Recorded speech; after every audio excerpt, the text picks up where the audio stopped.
No matter what happens to the Astros this postseason, they have had a 2017 to remember. This season, the Astros have maintained the best record in the American League. They have an MVP candidate who is having another great season, and they have a core of young players that will wear the Astros jersey for years to come. On top of all that, they have overcome adversity within the city they play for. Tonight, the Astros come to the East Bay and open up a weekend set. The A's and their organization will compete with heavy hearts for the people of Houston and hopefully provide some distraction in a tough time. It's game 1 of 4, A's and Astros, next.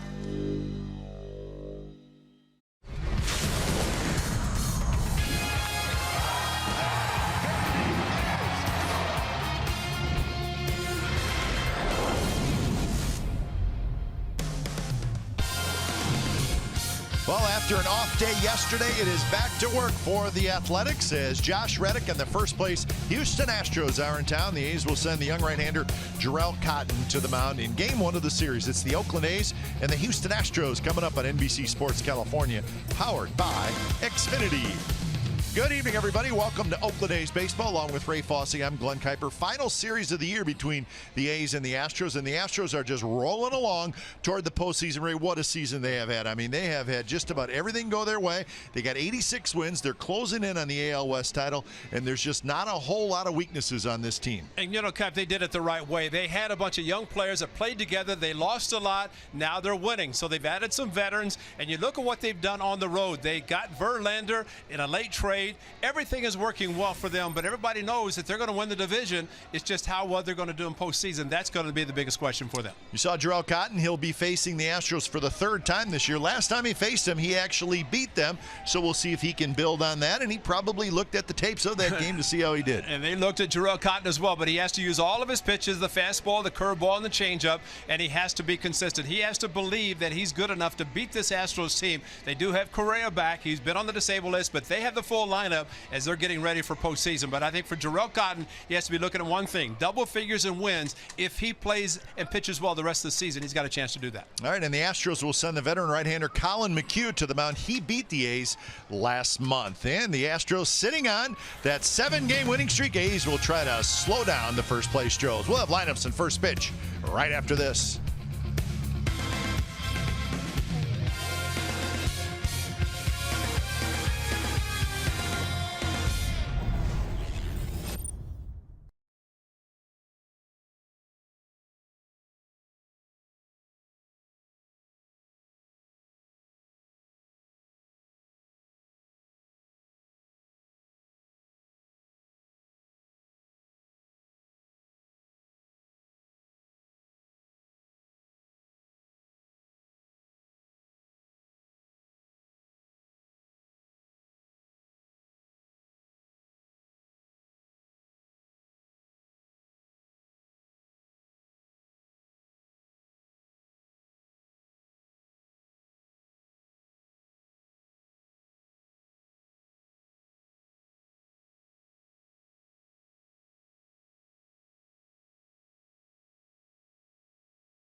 Brought to you by Southwest. Yes to low fares with nothing to hide.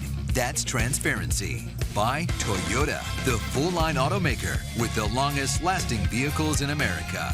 Toyota, let's go places. And by Jack in the Box. Come try the new $4.99 Smoky Jack Burger Combo with small fries and a small drink. Limited time only.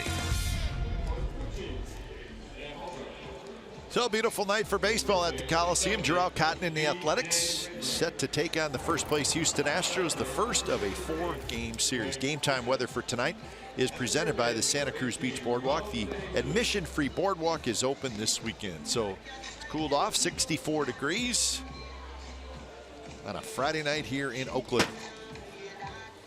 So the Astros in town. Let's take a look at a very good starting lineup brought to you by Southwest Airlines, and here it is. It starts with George Springer. He's got 31 home runs. Then Altuve, Correa's back. Reddick gets in the cleanup spot. Gurriel, Gonzalez, Beltran, McCann, and newly acquired Cameron Maybin. So we just want to think about August 20th. That's what we want to talk about tonight with Terrell, right? Forget about everything else except that one start against the Astros, and I'm sure he will remember that as well as he faces a pretty good lineup in this Houston Astros team. They do have their shortstop back. He's going to get ready for the postseason, and so is the rest of the team. The A's defense tonight as Chris Davis in left field, Luke Powell's in center, Matt Joyce is in right. Matt Chapman at third, Marcus Semien at short, Jed Lowry at second, and Matt Olson is at first with Bruce Maxwell doing the catch. So Cotton is ready, and so is Springer. We're set for baseball on a Friday night. Watch out on the first pitch. I don't know that Springer's up there to take too many pitches. That's your prototypical leadoff hitter. Springer, Altuve, Correa. As good of a top 3 hitters in as you'll see in all of baseball.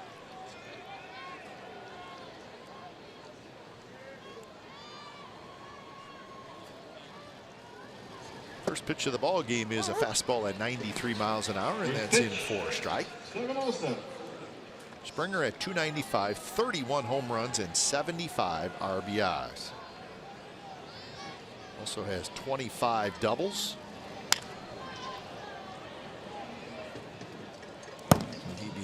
Falls behind 0-2 quickly.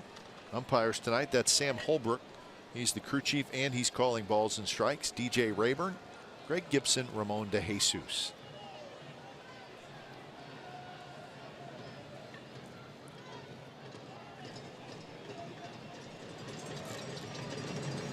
Two pitches, a fastball high. Both clubs had an off day yesterday. A's, of course, finished with the Angels, off day, and then the Astros up in Seattle. But maybe they both need the off day before they play the doubleheader tomorrow. That pitcher you just saw standing next to down on the sideline will not be pitching. That is newly acquired Justin Verlander. Not a bad acquisition to go into postseason. I think it's going to be Keuchel and Verlander. Verlander, the A's know with his postseason experience. 2-2 pitch, just missed, full count. Jose Altuve will be next.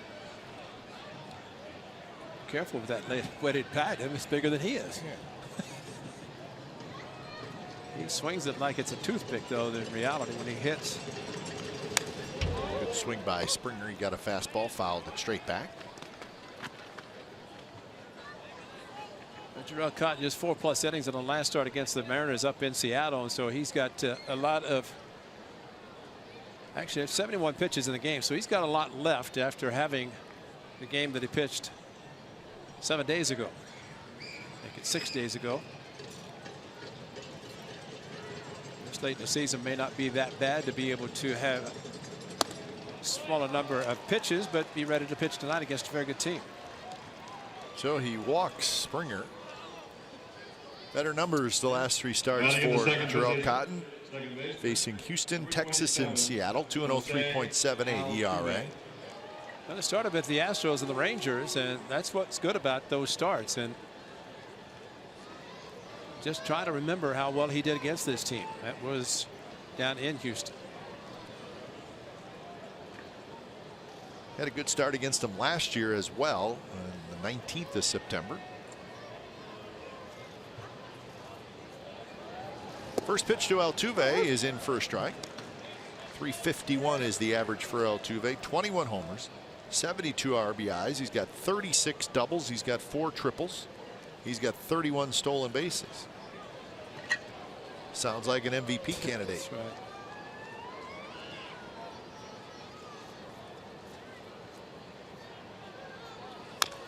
Keep an eye on him in this series. He's 0 for his last 12. He's gone hitless in 3 straight games. It's the longest hitless streak of the season. No surprise there. Oh, we saw a guy named Mike Trout was 0 for 17, and you know what he did, starting down in Anaheim and continue here. But these guys know how to hit, and they're going to get out of the slump quicker than anybody. And that one is belted to left field. And 2 batters into the game, the Astros are going to lead it 2-0. Long home run by Jose Altuve. An 0-2 pitch, started Springer 0-2, walked him. And Altuve, just like Trout had an 0 for 17. His first hit was the home run. This one was not just a home run, it was a big home run. Watch the location. It's a little up. I take that back. It was really right in the middle of the strike. You know, and that's the problem when you try to pitch inside. And you know, this is his start, which is number 22. And there's sometimes that if you don't throw way off the plate, you make a mistake. I mean, look where. I mean, that would have been in Houston, way over the train tracks. Yeah, this ball way up. Pitch Gas brought to you by Penn Fed Credit Union. So that is home run number 22 for Jose Altuve.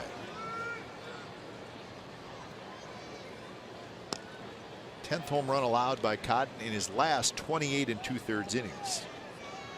Overall, 25th home run he has allowed in 114 innings. That's a very, very high amount. Cano, Segura, and Alonso against the Mariners in his last start.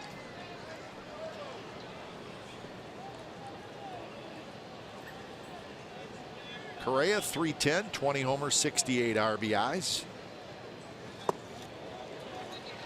He's just glad to be back in there.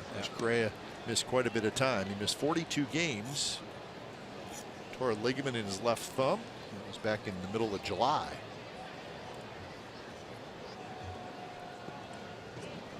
Like to smile about for that guy.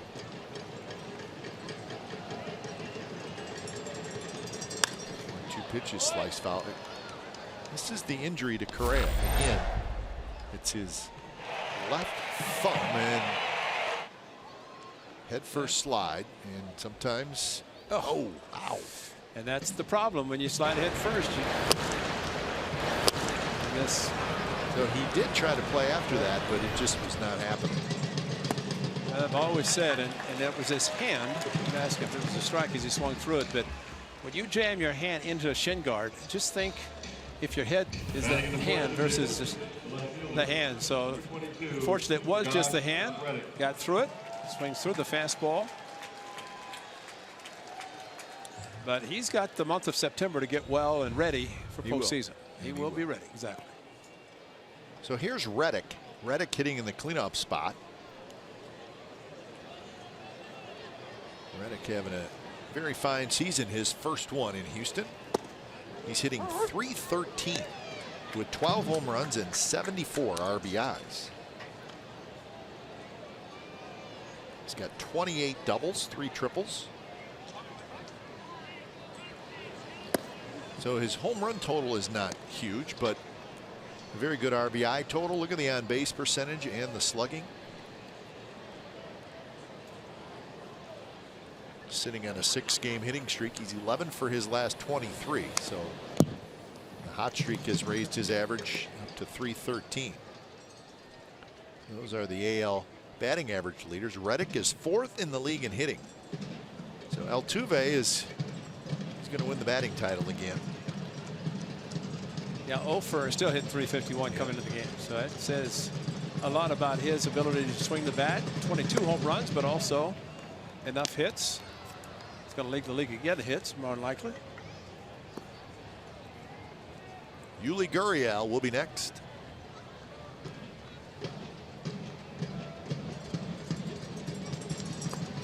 Good take by Reddick. See, there's the scouting reports. The changeup, and that's why he threw the fastball by Correa with the 2 strikes. That was 1 and 2. Now 3 and 2. And see how Reddick took the changeup, almost like he said that's what he's going to go to for the strikeout. There's another fastball. Reaches for, pokes it foul. So the Astros at 86 and 53, sitting on a 7-game winning streak.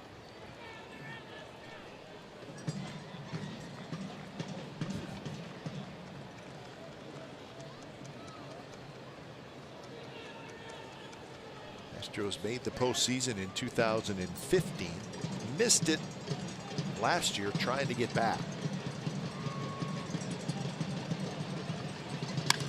That one line foul, and as Ray said, when you have years where you're just not very good, you rack up the draft choices, and the Astros have done a good job.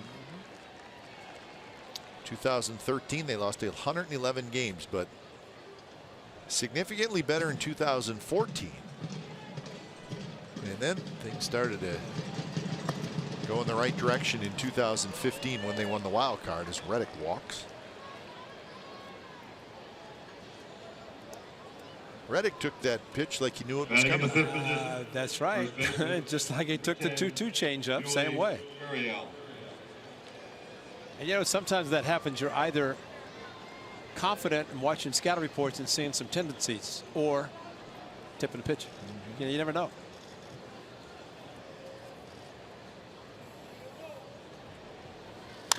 Gurriel hits one deep down the right field line, but foul.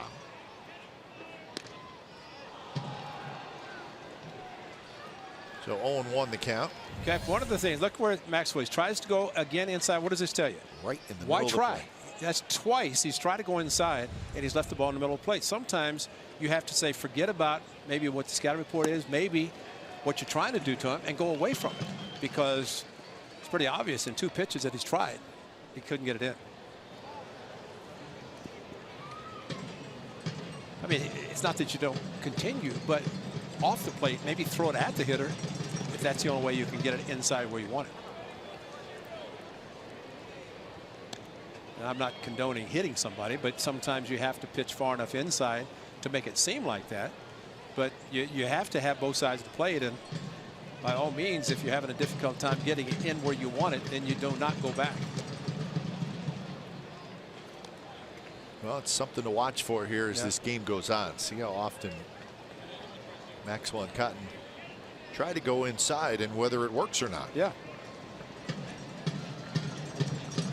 Maxwell cued off the bat. So that's a good changeup. So maybe it just Reddick was guessing and guessing correctly when he took the 2-2 and the 3-2 changeups, because Gurriel that time had a tough time, just barely made contact on a very good changeup.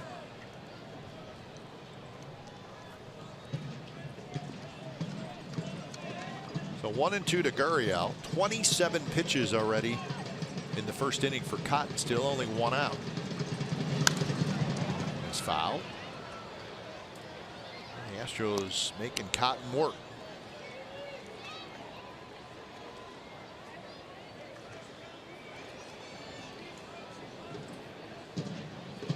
Balls and 18 strikes so far for Cotton.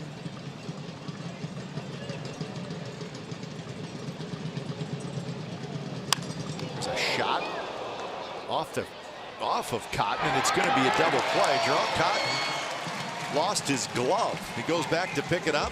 He seems to be okay, and almost hit the umpire. All kinds of things going on, and it turns out to be a double play for the Athletics.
Bottom of the first, starting lineup brought to you by Southwest Airlines. Marcus Semien in the leadoff spot, then Matt Joyce, Chad Lowry, Chris Davis, Matt Olson, Ryan Healy, Bruce Maxwell, Matt Chapman, and Boog Powell, the youngsters from 5 through 9.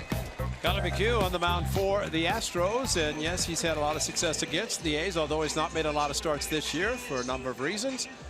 A big one, but 9th start, and he's got a nice winning streak against the ball club. He went 6 innings against the A's on the 19th of August. That was in Houston, and won 3-0. It's been pretty good against the A's. Yes, he has. A's have not been able to figure him out. He's made 10 starts against the A's. He's really only had a couple of bad ones. All about spin rate. Spin rate on the curveball. He's got a good one. Throws it a lot.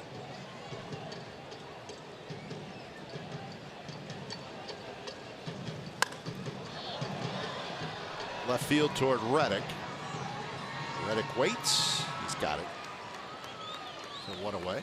Quick look at the Astros defense. You saw Reddick in left field. Newly acquired Cameron Maben is in center. George Springer's in right.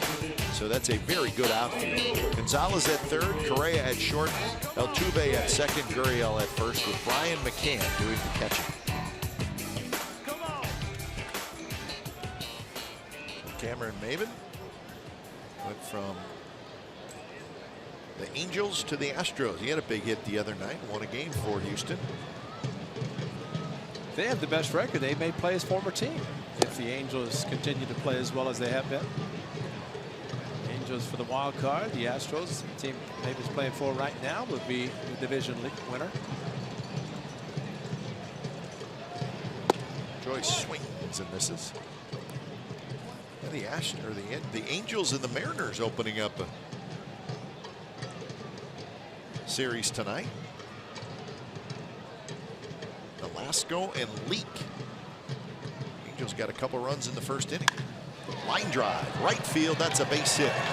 Springer cannot cut it off. It goes to the wall, rattles around out on the warning track, and it's going to be another double for Matt Joyce. Joyce now with 29 doubles.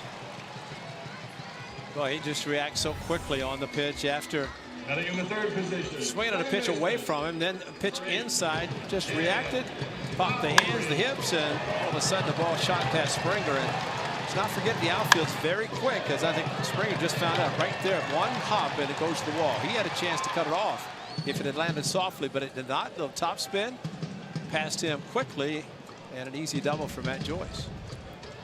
Expo brought to you by Cache Creek Casino Resort. So Joyce with 29 doubles and 22 home runs. So here's Colin McHugh. Here's Lowry to face Colin McHugh. 12 homers, 50 RBIs.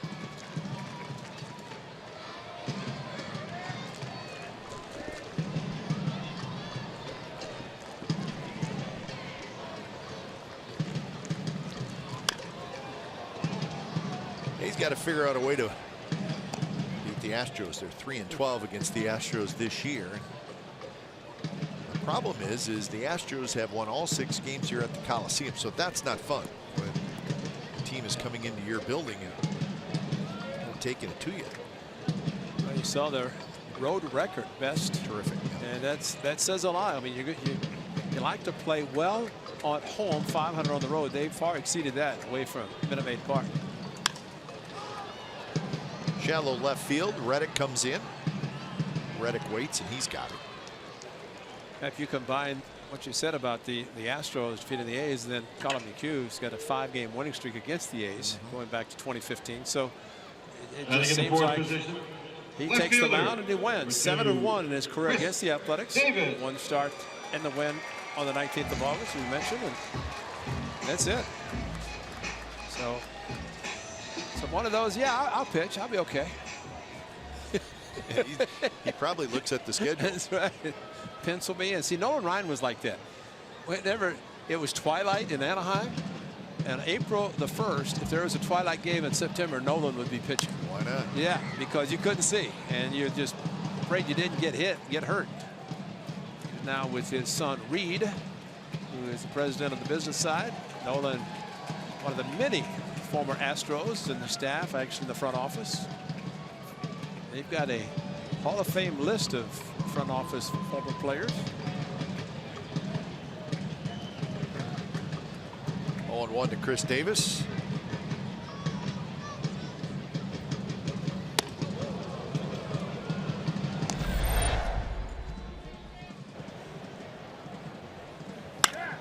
So this is Wednesday against Skaggs. He goes the other way. It's up over the out-of-town scoreboard. So the salute, and Chris Davis enjoyed his off day with an extra run batted in. And Tyler Skaggs didn't enjoy his because he had another earned run. That ball that was lost in the sun by Upton was changed to a double.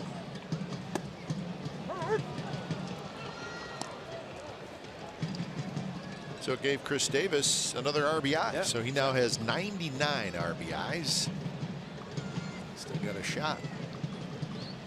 Second in the league in home runs. Aaron Judge hit one yesterday, so Judge moved ahead of, or Judge tied Chris Davis, excuse me. Chris Davis was ahead of him. They both have 39. Jonathan Scope didn't get an RBI tonight because they were shut out. The Orioles were by the Indians. Speaking of a hot team. They're beyond hot. Indians have won 16 in a row. I think we know what the American League record is for consecutive wins. That's right. So that's getting a little bit interesting. A little bit too close. Yeah. Pick a guy. Who do you want?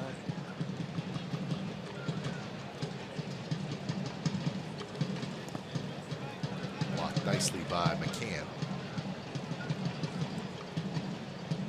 Brian McCann was on the disabled list with a knee inflammation, basically. He said it had been bothering him. Finally, he just had to shut it down. But knees are okay on that. Nice block by the veteran catcher.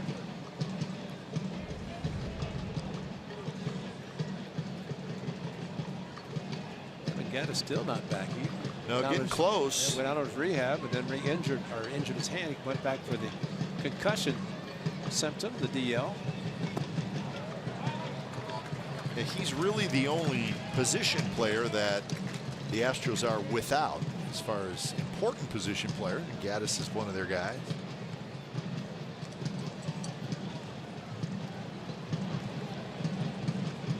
I don't know that he's going to get a great pitch to hit here. I think it's a matter of, I think he knows that one bad pitch to Chris Davis could be a 2-2 game. We'll see if he gives him a break again. Popped up. Gurriel coming over, but it's going to be just in the seats. You know, that right there was good on Chris Davis's standpoint. That was ball 4. But sometimes it's better if you're a hot hitter, expand your strike zone. Expand it and go after. You got a fastball, and he went upstairs a little bit, but he did foul it back. 7 for 13 with 2 doubles, 2 homers, and 7 RBIs in that series against the Angels. Matt Olson in the on-deck circle. He's had a great rookie season, but Chris Davis sitting on 39 and 99. Can he do it in one shot? Chance. Just a little bit outside. Good take by Davis. 2 on, 2 out. See, Elijah, see, they've got this deal worked right there. See, Chris Davis doesn't walk to first. He's taking care of the kid. He said, I'm just going to stand here. I'll give you my batting gloves. And Elijah goes back. And, I mean, Elijah's a young man. He could run all the way to first base. You don't have to do that. But Chris Davis said, I'll take care of you. And that's exactly what happened. So Elijah down in there with Christian, his bat boys, and the veteran Chris Davis said, take care of the young man.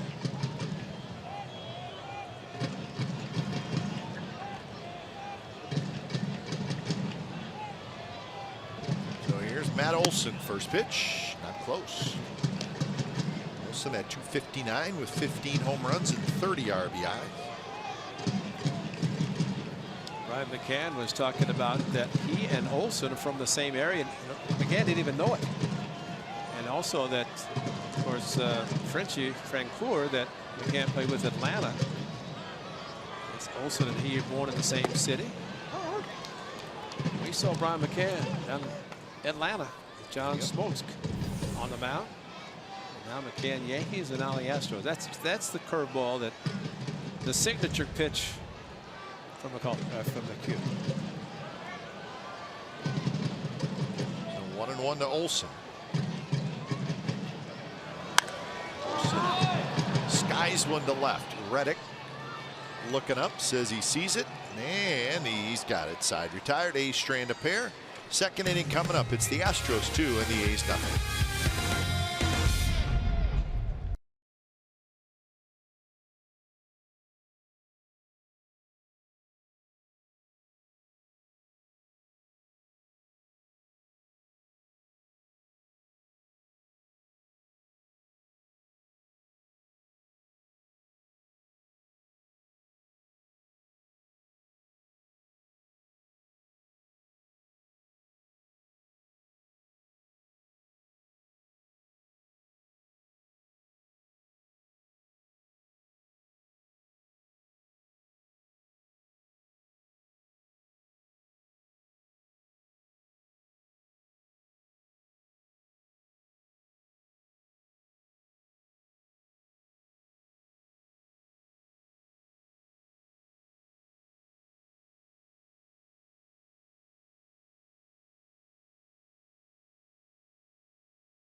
A's baseball. Stay connected with a fully customizable experience. Get A's home screen icons and app features, as well as game day, live game video, highlights, radio broadcast, statcast, news, and more. Download MLB.com at bat today. So 2-0 Astros. Altuve with a 2-run homer in the first. Chilly night. It'll be Marwin Gonzalez, Carlos Beltran, and Brian McCann. Marwin Gonzalez playing third base tonight. He's a super utility guy. But to show you how good the Astros are, he's the super utility guy, right? He leads the team in RBIs. All these great hitters. And Marwin Gonzalez has 78 RBIs. He's turned out to be quite a player. See him in the outfield. He could play any infield position, so extremely valuable. Marwin Gonzalez, switch hitter. Drives this one to center. Powell's backing up. Powell near the wall. He leaps and he caught it. Powell got to the wall. He timed it. He had to jump up just a little bit, but it looked like he had a pretty good beat on it the whole way. Now that's the key, and he didn't let the wall stop him. That's the great part about it. And when Gonzalez, you can understand why he's driven in some runs with this shot on 2-0. But you're right, timed it perfectly, got back, and as he went up, stopped and then went up. Sometimes the jump into the wall, it stops you from taking your lead, but it looked like he did a little stutter step, jumped straight up and brought the ball back in. Darrell, his last 3 outs have been pretty special. Knocked his glove off his hand. That's right. Then he has the center fielder Rob hit it. Nice play defensively. You like to see that. 0-1 to Carlos Beltran, hitting in the 7th spot.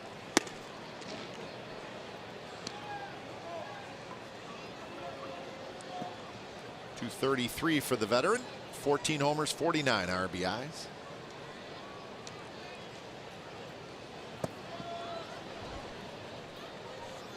Has 435 career home runs. As we talked in Houston, the Astros bringing the veterans in the offseason. Beltran, one of them, with McCann, the catcher, Reddick, along with their youthful players who had a chance to play together, develop, and been pretty good. Home run leaders among switch hitters in big league history. Trent is 4th. The Mick. 2 Hall of Famers, and Chipper probably going in his next round. That's a good changeup. And that's really, a lot of guys would use a splitter, different types of pitches for strikeout pitches. How about the changeup? And he throws it, comes out of his hand like a fastball.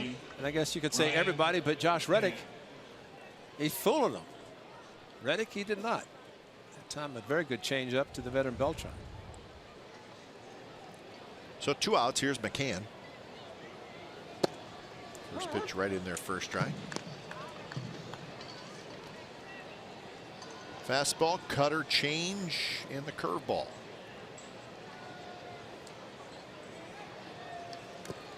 Change it. You have to wonder, Kai, we saw him in Chicago when he busted a blister on his thumb, and he was using the seams for his cut fastball. You just have to wonder, because of that blister, if he's maybe using more changeups. He's using a lot. Cut fastball was a very good pitch for him. Sometimes if a blister is formed because of a particular pitch, you might shy away from it. Ryan McCann with the shift on, shoots one to left field for a base hit.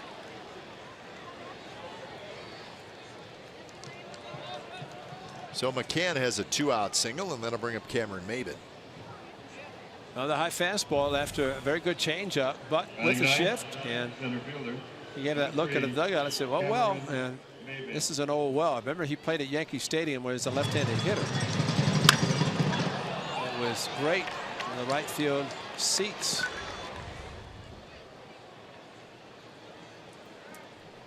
Here's Maybin, 236, 9 homers, 30 RBIs, combined numbers. Simeon waits. He's got it. He's going to throw to second. Side retired. Hit the runner left. We're going to the bottom of the second. It'll be Healy, Maxwell, and Chapman. Astros 2, A's nothing.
Every single day with our A's, or with our Raiders insider Scott Barrett's on NBCSportsCalifornia.com. Sunday to Sunday, the home of the authentic Raiders fan is NBC Sports California.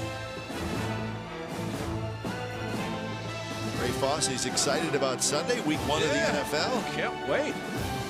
That guy's ready. You think he's not going to be glued to the TV on Sunday morning? I mean, this is just another sporting event on the weekend, getting ready for the Raiders football. You know what it really is, Ray? It's a commitment to excellence. Gonzalez throws, and Healy's going to beat it out as Gurriel made a nice play and saved what would have been an error. And for the first time tonight, let's check in with Angela. Well, I spoke to Bruce Maxwell in the clubhouse earlier about the Chippy Chapman situation 2 days ago when Matt Chapman was thrown out of the game against the Angels in the 4th inning after some words were exchanged during his at-bat.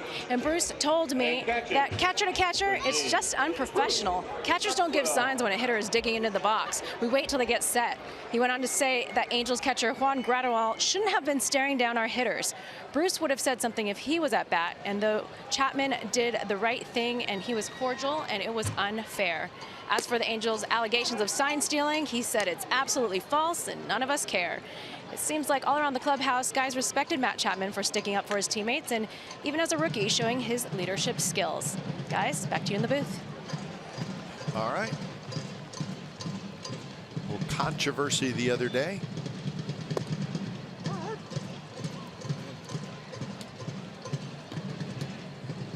Well, the two guys that there was some concern are not in the line tonight. That is Canna and Pinder, who basically, and we know Mark Canna is in the box and looking down to get everything just set. And sometimes that's what the catchers assume. Well, you know, you never give a sign. I mean, he's looking at the dugout. Chapman just getting set, and just tell him, because I talked to Matt after the game, he simply said, I just told him, we're not stealing your signs. And then he said, I'm not afraid of you. And he gets thrown. He should not have never been thrown out. He should have thrown Graterol out for even doing what he did. But that was the crew chief trying to stop any future confrontations. But I guess the Angels could say they worked out because they got a pretty good third baseman on the game. Third baseman. Maxwell strikes out, and here is Chapman. He had 5 ground ball outs the first 4 innings. He handled a lot from Sean Manaea on the left side of the infield.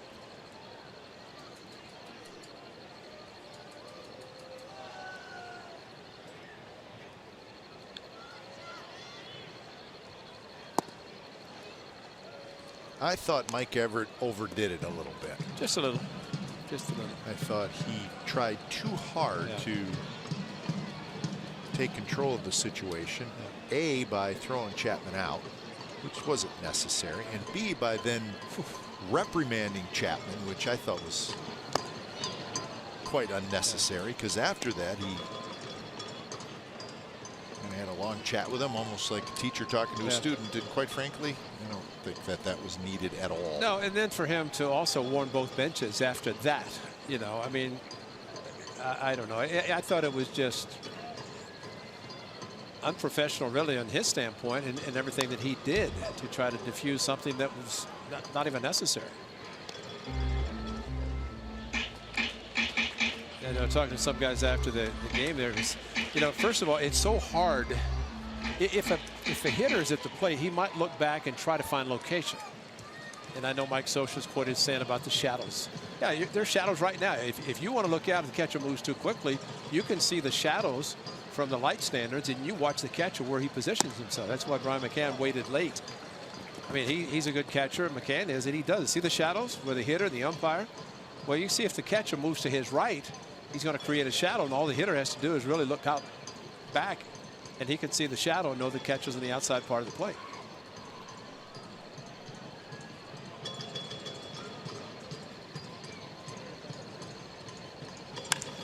Chapman drives one to center, and that baby is gone way out of here, and we are tied at 2.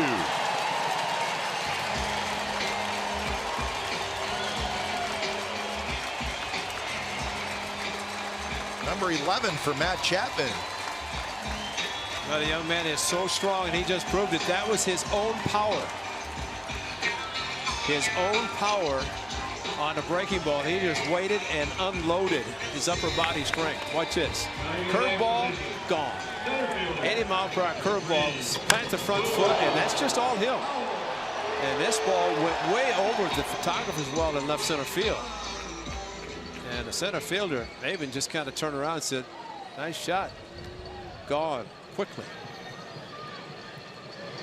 So we're tied at 2. Here's Boog Powell. This is a curveball, his signature pitch, but one that, and McCann with his head down, he knew it. McHugh with a curveball, and it was gone quickly. 2 now to Book Powell.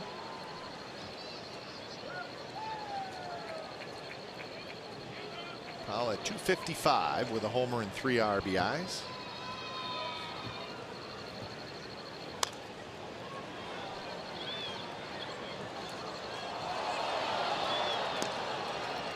Marcus Semien will be next. That home run by Chapman, number 198 for the Athletics. So they're closing in on 200 home runs for the season. That big curveball by McHugh. The A's have hit 200 or more home runs 4 times in their history here in Oakland. Looks like they're going to make it 5. Last time they did it was 2002. They hit 205.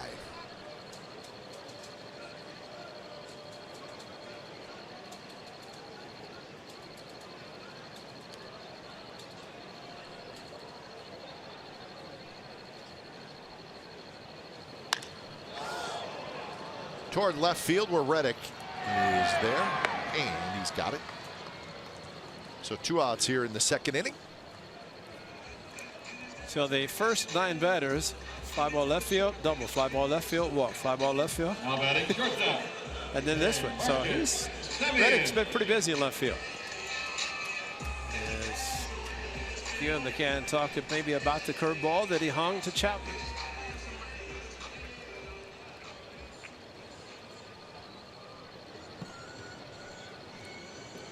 So here is Semien, who hit a fly ball to left field. So Reddick with the stick on his glove, getting a little bit on his fingertips. I think that's why pitchers say, wait a minute, now the hitter gets to use pine tar. He gets to put it on his glove to make it so he Put can, it anywhere, yeah. right? But then a pitcher tries to, he's thrown out of a game, suspended.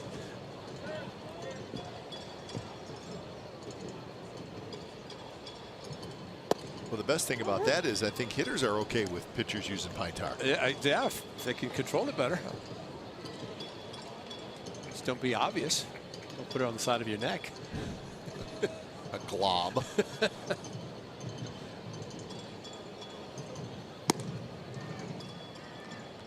1-2 to Marcus.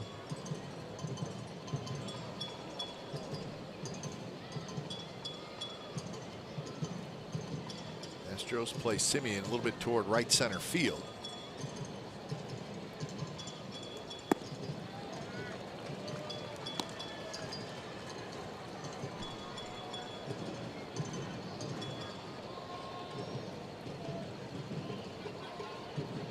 Lots of pitches for Colin McHugh. This would be number 40.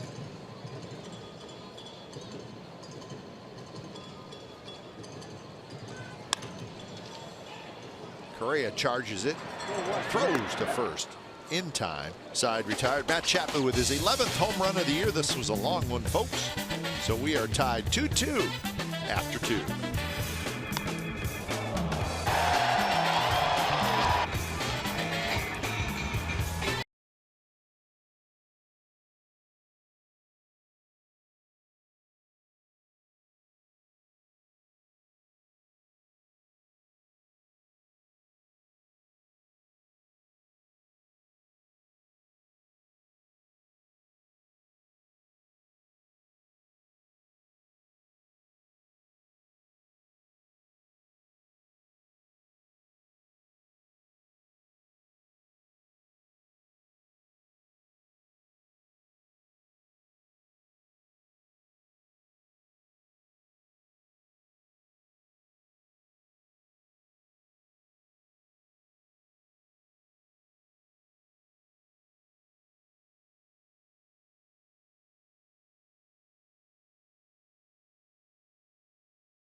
Home run has tied up the ball game.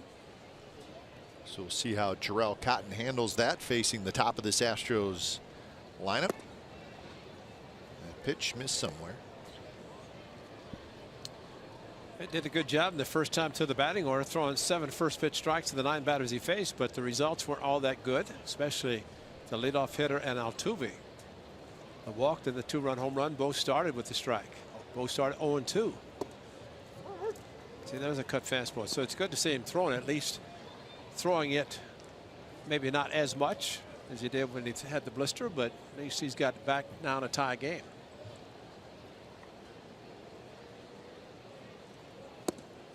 Strike on the inside corner, 1-2. You see, he got that one in.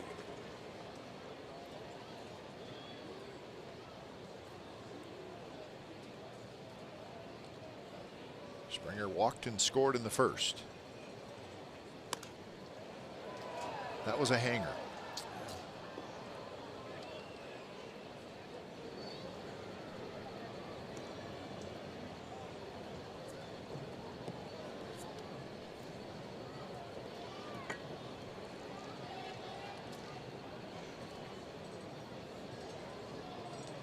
This is Springer's 3rd full year in the big leagues. Came up in 2014. And he was a first-round draft pick, so that's part of those good draft picks that the Astros have had. That's a 2-strike curveball swing. And another hanger. Just to your point, that the hitter is able to do that. He planted the front foot, but then just unloaded with the upper body and fouled it back. But it was a hanging curveball. Changeup, taps that one foul at the plate. Springer last year hit .261 with 29 homers and 82 RBIs. He played in every game.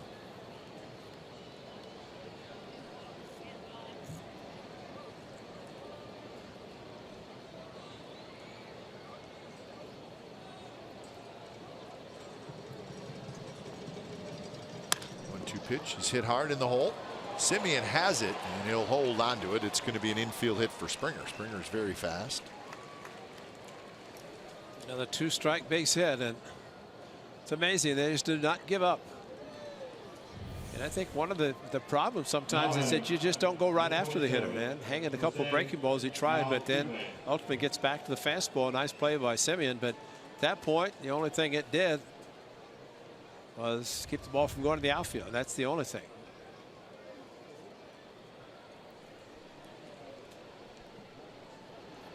So here's Altuve. First pitch is a curveball outside. This is what Altuve did in the first inning. Tried to go inside, left it at the middle of the plate, and it was crushed. You get a hitter reacting on an 0-2 fastball like that. Let's see how bad of a pitch it was to be able to hit it and really just swing as hard as he did with the 2-strike count. As a shot, Chapman, what a play. Throws to second for 1, and Lowry on the exchange cannot quite hold on to it, so the out is recorded at second base. Sensational play by Chapman at third base. It would have been a double play if Lowry just could have got it out of his glove. And it would have been a double if Chapman hadn't made the play. And you know, the throw was up a little bit, but still one that Chapman had more time maybe than what he thought, that he threw a little bit high to Lowry, but still able to catch the ball and just the transfer. But man, what a play to save extra bases. He was playing even with the bag because of Altuve's ability to bunt, even though he hit a home run. But the transfer, he lost it, and Chapman would probably take responsibility, saying I shouldn't have thrown it so high. Still a great play just to catch the ball. So 1 out. Here's Correa.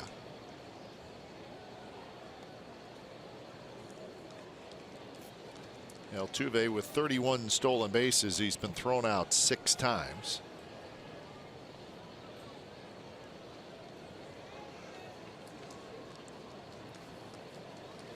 Correa takes very close, a little bit low.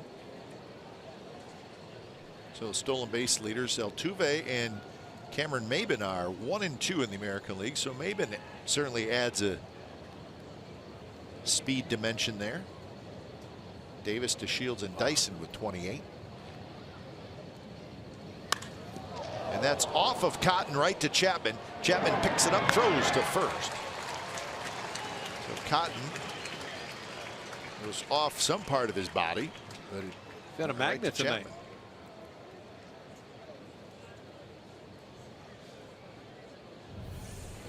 Well, sound like meat.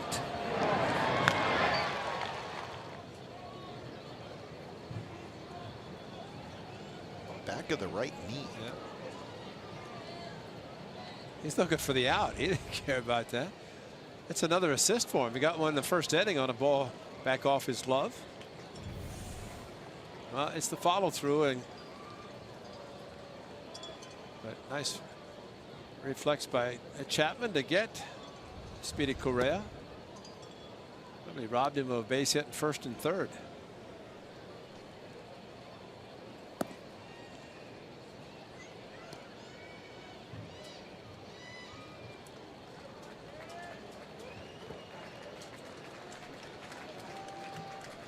So Cotton's okay, and he'll face Reddick with a runner at second and 2 outs.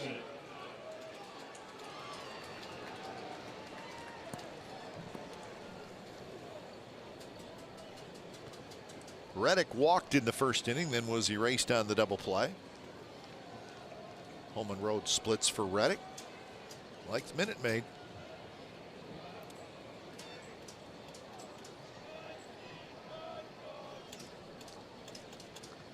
First pitch is a changeup for a strike, 78 miles an hour.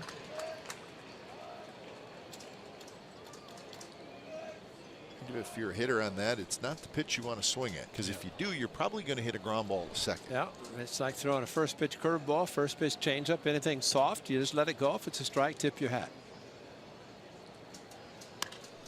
It's a fastball. Jumped on it.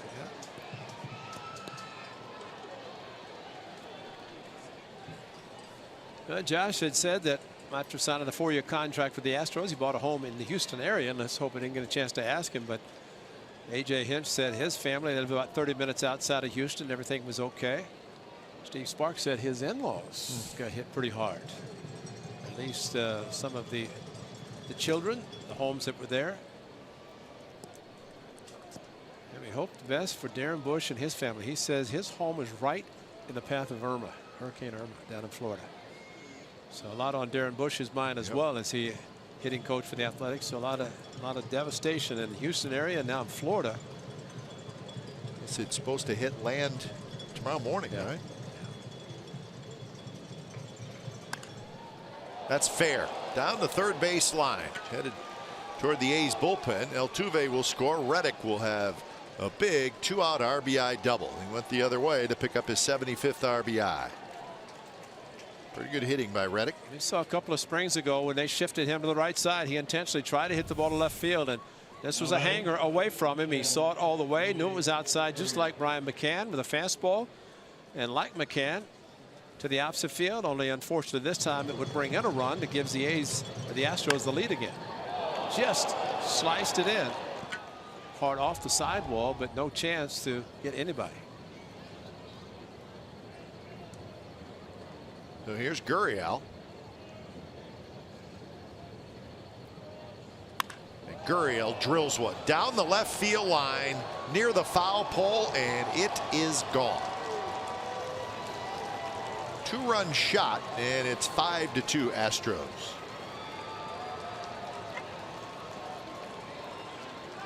Well, I guess that's what you do with a first pitch hanging curveball. Back-to-back pitches, and both hit very hard.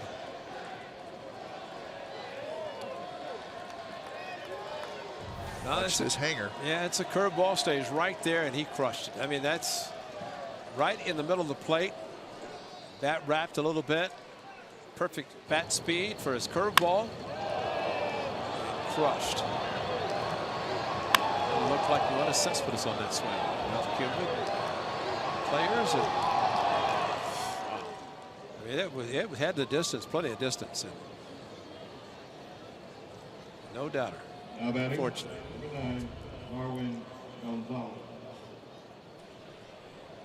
So Gurriel with his 17th home run, he now has 65 RBIs. He takes his cap off so we can see his hair. That's right. Does he still got he does. The hair don't? Saw him in the clubhouse, and it was going every direction. Up, outside. That looks good there. But boy, if he ever takes his cap off, we'll get a chance to see something special. Well, for him anyway. 2-0 to Marwin Gonzalez. Gonzalez hit a long fly ball to center field in the second. Powell jumped up against the wall. It may have been a home run. Powell took it back. It was very close. Jumped on a 2-0 fastball. I have to wonder, and again, he threw a couple warm-up tosses, but after the Correa ball off the back of his right foot, or right leg, that's a push-off leg. And a lot of pitches have been either hanging or up ever since then.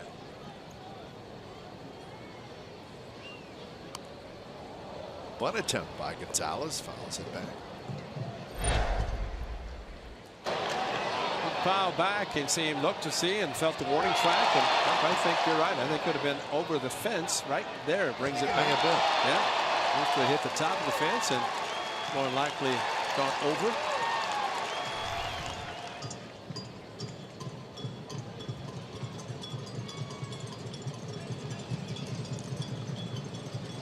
Two is low, and now the count is full. 62 pitches for Cotton in 2 2/3 innings.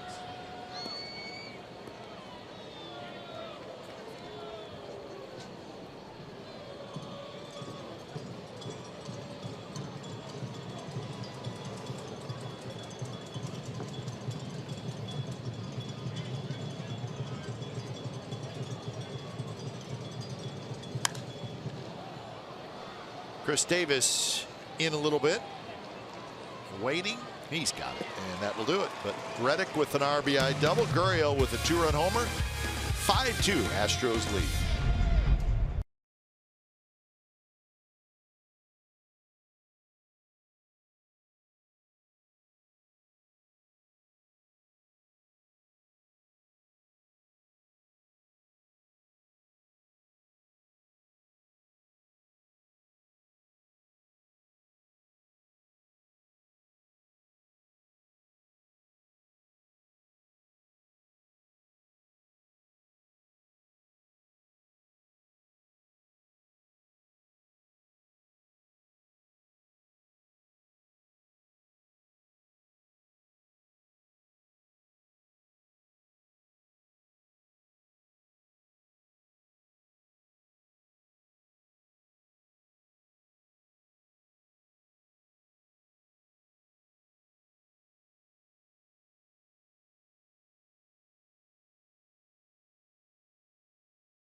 Coors the Banquet beer. Best records in each league. A little more important now, right, Ray? That's right, absolutely. Astros trying to hold off the red-hot Indians, and in the National League, the Dodgers, even though the Dodgers struggling, still lead the Nationals by 5.5 games. Again, that's for the best record in each league, and whoever has the best record in each league, obviously home field advantage throughout the postseason and in the World Series. So the Astros certainly something to play for there, trying to get home field if they were to play the Indians in the postseason. Certainly doesn't hurt. Yep.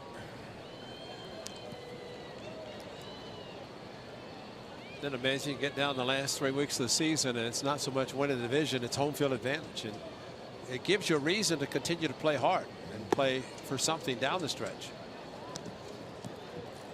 Baseball changed that this year. The All-Star game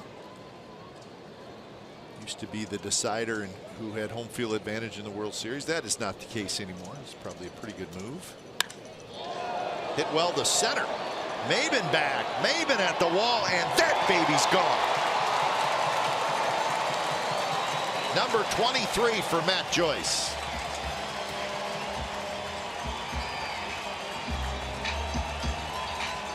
Tell you what, I don't know if anybody's swinging the bat any better than Matt Joyce is right now. Pulled a fastball in the right field. And it's just like you get the feeling that everything comes to you. You know what's coming. That's a fastball and straightaway center. And he had to provide his own power with the pitch up like that to go straightaway center. And it just kept carrying. That's number 199. That is 199 for the team.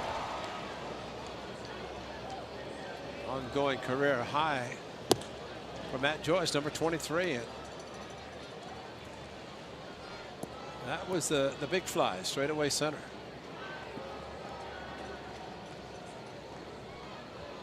Have a very nice season for the Athletics.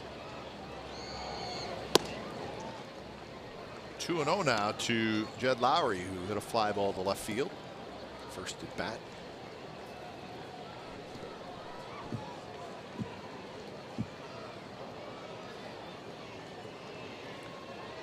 McCann checks in on his pitcher, heads back behind home plate.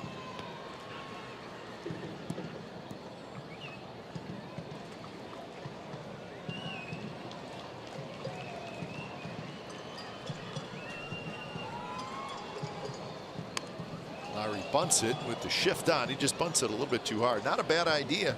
It's a full shift. Now get it on the grass and may roll it to left field for a double. Since he's a patented doubles hitter. You know what? Do it again. No, they're not moving. No. Matter of fact, Correa is going to go farther to the second base side. First of second. Figure one attempt and not going to do it. Do it again.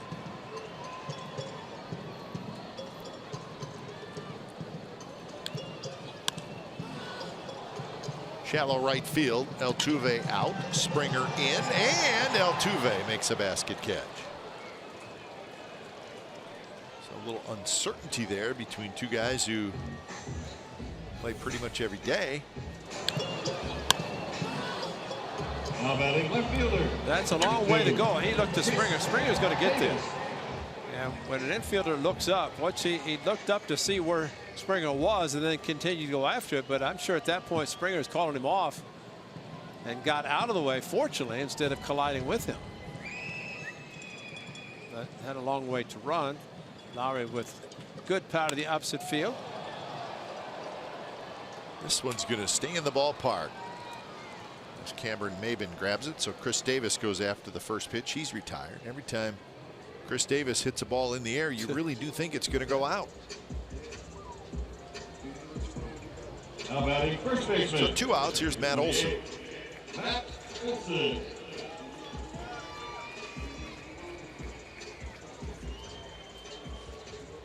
Matt Olson hit a fly ball to left field to end the first inning.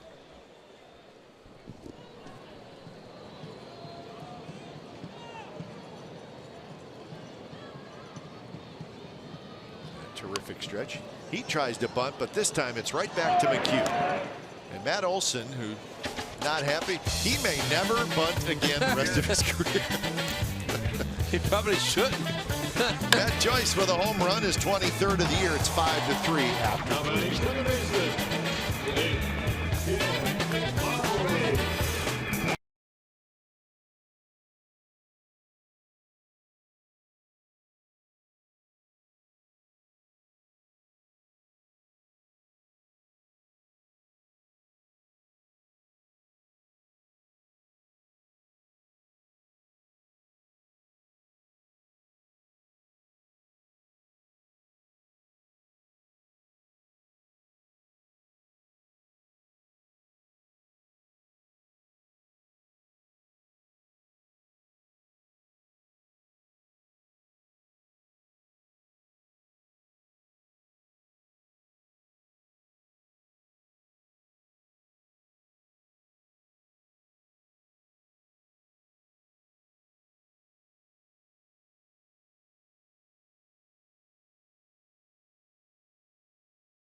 so far in this game. And it's 5-3 Astros, fourth inning. First pitch to Carlos Beltran is a strike. Beltran, McCann, and Maben here in the top of the fourth inning. Bottom three in this Astros lineup. And that one is hooked down the right field line, but it's just foul. Bounces right near the home plate by the bullpen. Back-to-back changeups, and Beltran is a smart enough hitter. Got him last about on a good changeup, and staying with it, but sometimes a hitter will realize what's going on and start looking and cheating a little bit with a certain pitch. There's a shot towards Semien. What a play on the backhand. He gets up, throws in time. Sensational play by Marcus Semien. Talk about some defensive plays tonight by the Athletics.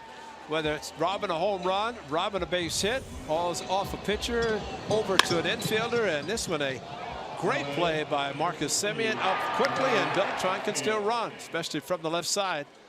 Slapped the ball. That was a fastball outside, but tremendous play.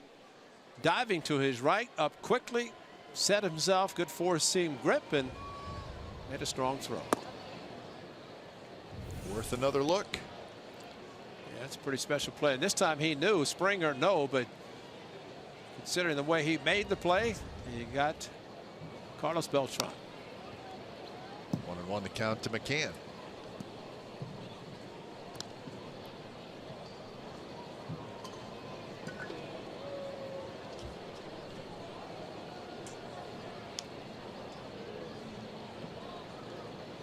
McCann had a base hit in the second inning. I think he was taken all the way, and it's in there first strike. 1-2. Chapman playing the shortstop spot with the shift on. He was in about 10 steps. Now with 2 strikes, he goes back to a normal shortstop spot.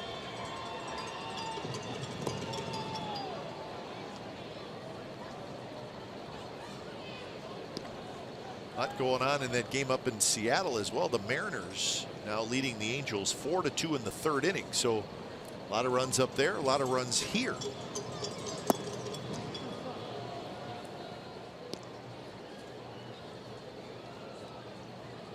Seattle Mariners have very little margin for error.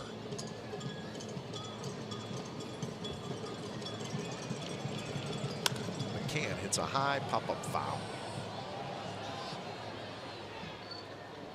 I think Chapman thinks he can catch anything that goes in the air, no matter where he's playing.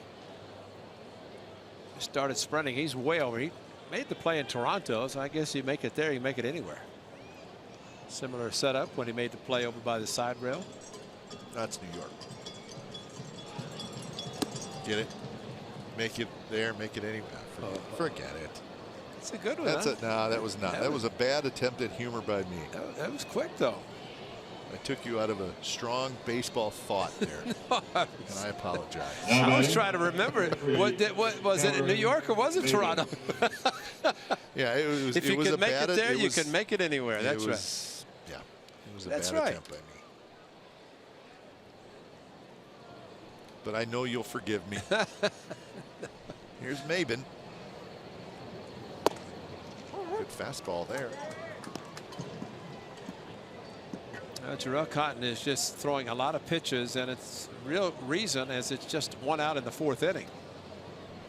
As he's getting ready to make his 75th pitch, and the problem, he's getting ahead but just not putting the hitters away. See, there's 0-2 now. If he could go right after Maben and maybe get him to hit a ground ball and get 2, get out of the inning. Tough to keep your pitch count down when you can't finish guys Exactly. off on 0-2. There's a change up in the dirt. He doesn't chase. Let's see it now, because the more he misses and gets it back in the hitter's favor, then that's one of the negatives for a pitcher. And that's why sometimes the fastball is the best percentage pitch, even with 2 strikes, instead of trying to get a hitter to chase. Yes, he did. DJ Rayburn brings up Cameron Maben, and it looked like he may have taken that real quick swing and then pulled the bat back. There's a change up. He got fooled, and whoop, whoop. Here's over the plate. Of course, Rayburn at first base, but here's the shot that he's looking at. Watch the head of the bat. And then brought it back. That's a close one. It is close. Almost benefiting the pitcher by getting on the check swing. Probably say it could get it gone either way. Change up strike to Springer. Springer has walked, singled, and he has scored a run.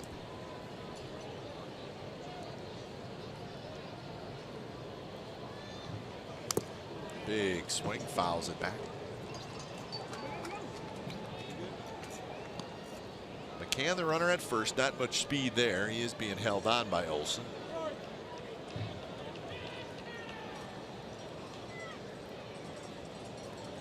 Defense fairly straight away for Springer. We've seen him hit balls out of the ballpark, left, center, and right.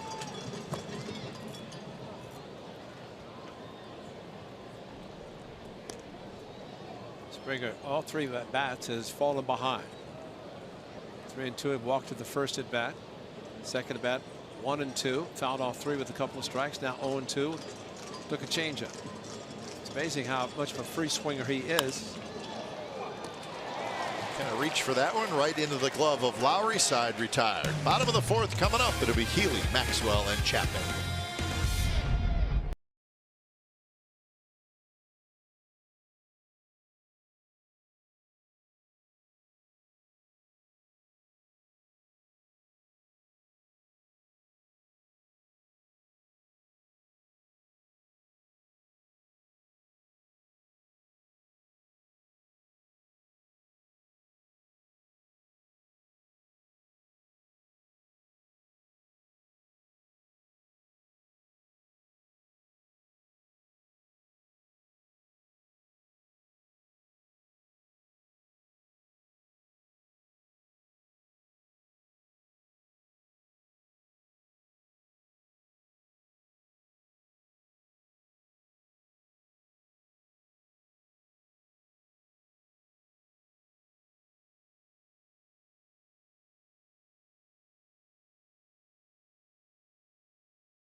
Fans can vote for up to 50 Oakland Athletics from a list of the top all-time A's greats. Voting is open right now at athletics.com/50. That's 50, 50, and will be active until the end of the 2017 regular season. Oakland Athletics' 50th anniversary team will be honored at events during the 2018 season. Yep. So Feliz up momentarily, and A.J. Hinch, the trainer, out to visit with McHugh, and he's gone. He was looking at his right hand, so indeed, possible blister. Athletics.com/50. 50.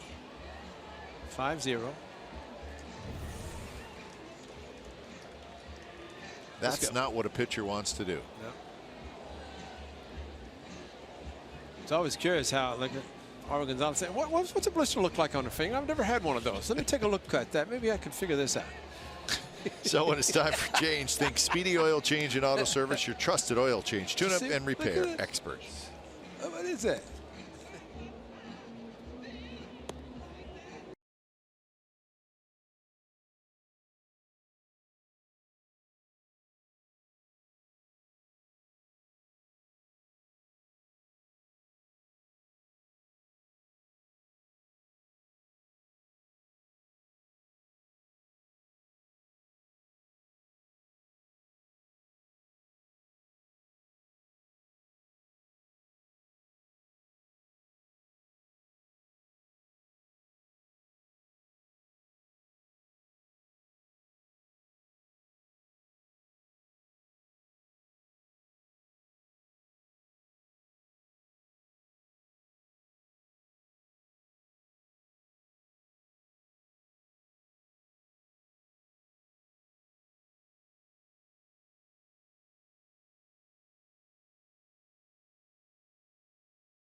So bottom of the 4th inning, 5-3 the Astros lead, and the new pitcher is Michael Phillies for the Houston Astros.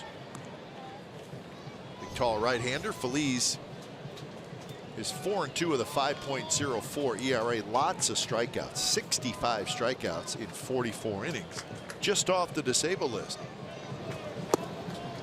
Disabled list since the 1st of August with right shoulder discomfort.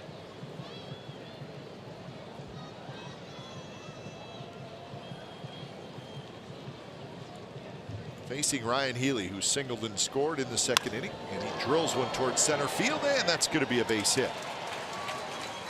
So Ryan Healy is 2 for 2, and he's got himself a leadoff single here in the bottom of the 4th inning. So they'll bring up Bruce Maxwell. Let's check in with Angela. What a treat it is to be in the seats with our Authentic Fan Friday cheer card artist, Zachary Sweet. Thanks for joining me. Zachary, tell me, what was the inspiration for this cheer card? Well, I just tried to do, was my favorite thing to draw as a kid was Jose Canseco. I tried to ball card I would have, and I just tried to represent Oakland as I could. And how did you get involved with the project? Well, one of my favorite things about Oakland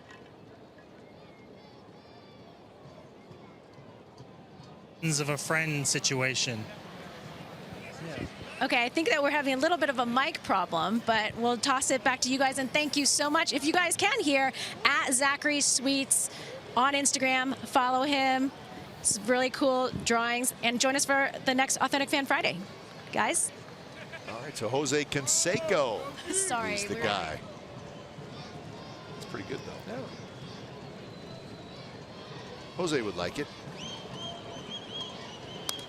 I thought it was interesting tonight that Ricky Henderson, who is in the house, was down watching batting practice, and some of the guys who have never seen Mount Davis before, you know, I mean, knew that there was actually a field here before Mount Davis, the Oakland Hills, and he said, Jose probably could hit 100 home runs here in the season. I said, he had tried to hit 600, but hit 100. But that's how much this has changed in center field, because at one time it was open. As you remember, that the wind would blow in, it was very hard, but the structure in center field has changed the dynamics of where the ball travels considerably. It's a structure, all right. Yeah. Huge structure. It is a massive structure that stares right at us every home game, Ray. Never blinks. Mount Davis always wins the staring contest with us. Right. Hit well to center. Maben at the warning track makes the catch. So Maxwell hit that ball pretty well. And just an upper body swing, just because the breaking ball from Phillies. Throw the typical fastball, upper velocity, slider, and a changeup. So 1 out. Here's Chapman, who had a 2-run homer in the 2nd inning.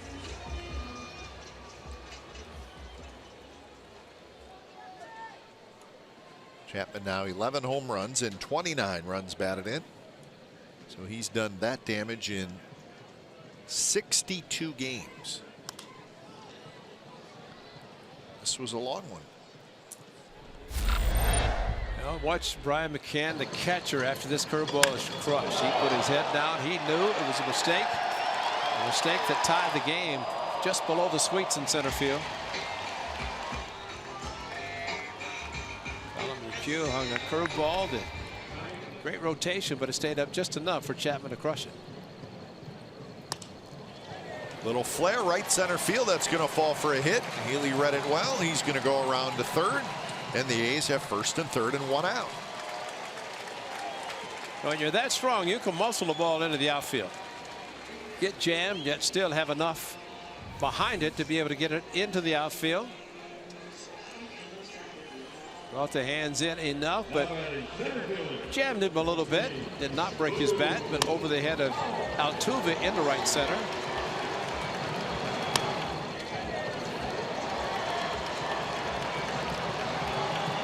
So 6 hits now for the Athletics.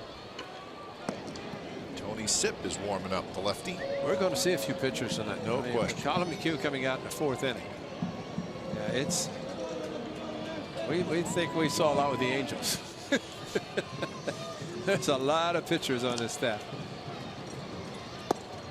So here is Boog Powell, 96 miles an hour. Powell takes outside.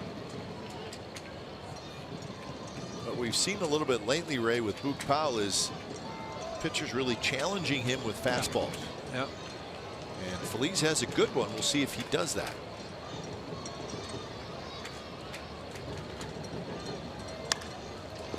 Grounded to second.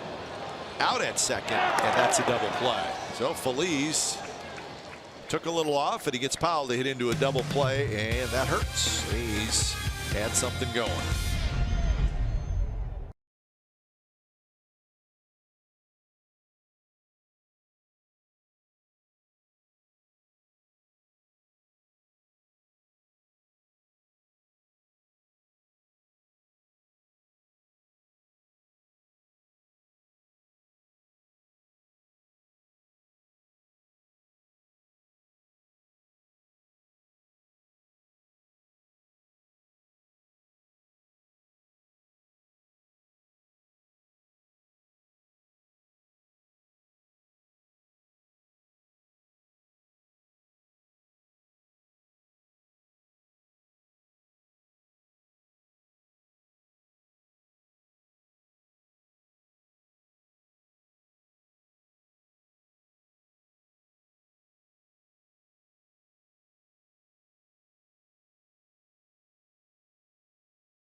Show me the Oakland A's into your X1 voice remote and get live stats on your TV. Change the way you experience TV with Xfinity X1. Astros 5 and the A's 3.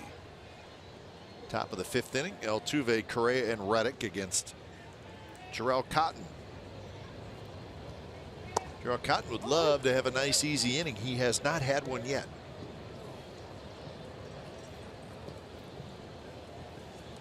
If he's going to stay in the game as long as he wants to, he's going to have a good inning, a few good innings. A couple of them. Yeah. Going up against this Astros team that leads the American League in runs scored. They're first in runs, first in average, first in slugging, first in on base percentage. Broken bat, one hopper. Chapman's got it. Terrific arm. Throws out Altuve. Well, the one thing we've seen tonight, and of course with Jarrell Cotton with 84 pitches, they know how to work a pitcher. Sure. I mean, they're hitting home runs, they're doing everything, but they're not such a free swinging ball club that they're going to swing a lot of bad pitches. And the number of pitches or hitters that have taken the changeup thrown by Cotton tonight has been pretty amazing. Get an overly aggressive team, they will swing at a lot of the changeups that are down, but tonight they're not doing it. Astros are 3rd in the American League in home runs, 214. But the thing that kind of jumped out at me, Ray, with all these great numbers, they have struck out the fewest times in the American League. That's a great point. I mean, so now you got yeah, they're putting it in play, but to me, when teams don't strike out a lot, it just means they go up there with a good idea. Yeah.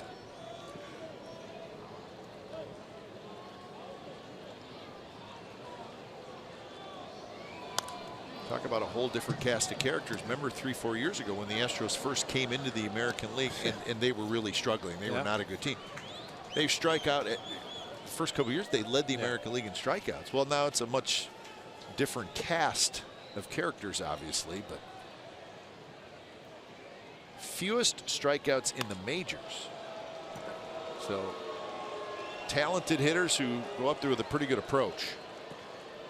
Correa lines a single to center field. I think one of the things you see at a veteran ball club, you are at least youngsters who played together, like Correa with Springer and Altuve. And then you bring in the veterans that we talked about. And here's a pitch, a changeup high that he just muscled out as Chapman did on the fastball end. This was a changeup, but finds a hole. But they kind of police themselves, and that's one of the best things that can happen for a manager and a staff, is you have players that see something that's not going the right way, and they take care of things themselves. That's what you're going to see. And you know what Chapman did on Wednesday, while it seemed, you know, with a rookie who was very soft-spoken, but doing what he did, he's ejected, but that stands out in a lot of players' minds. And he just kind of took it upon himself that he did not think it was appropriate, that the players had to do that, had to take that, and he stood up for his team. I don't know how many rookies would do that, actually. Very few. Very few. And that's commendable on his part. And thing is, he can back up everything he's doing by playing the game the right way and being the leader on the field. That man knows exactly what he has in Matt Chapman. That a manager always loves to have players take care of business themselves.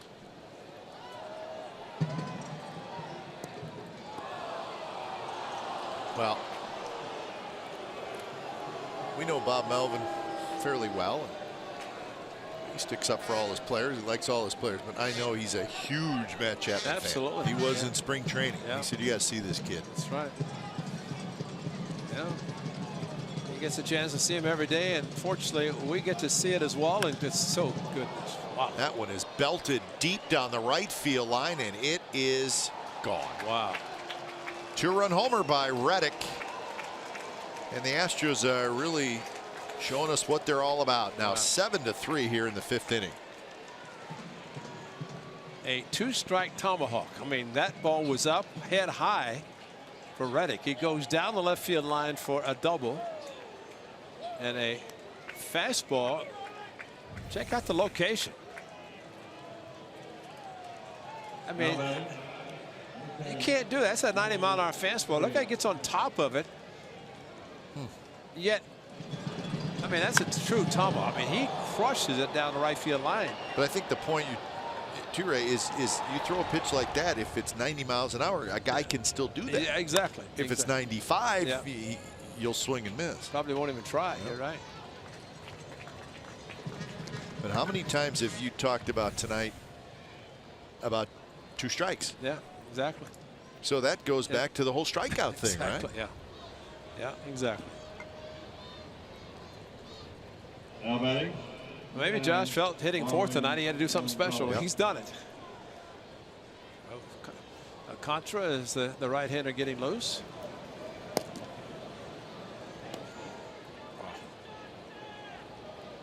3 2-run homers for the Astros.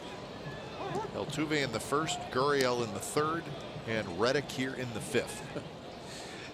Altuve, the fastball didn't get in. Gurriel, first pitch curveball hanger, and a 1-2 90-mile-an-hour high fastball head high, and he hit to right field. Reddick now 13 homers and 76 RBIs.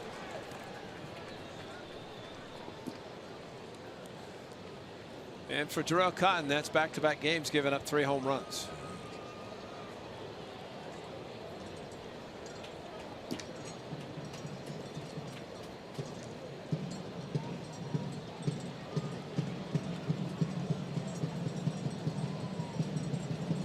Marwin Gonzalez is the modern day Mike Hargrove. I always think about you whenever he gets And we love Grove. No, he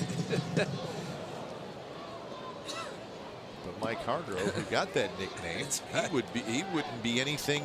He'd be normal now. Oh, he'd probably be fast. Because he stayed in the box, right? Exactly. He kept the foot in the box. He just fidgeted around a bit, but he never left the box. And in today's world, that's all you have to do as a hitter. Keep 1 foot in the batter's box. He would have been fast. Yeah.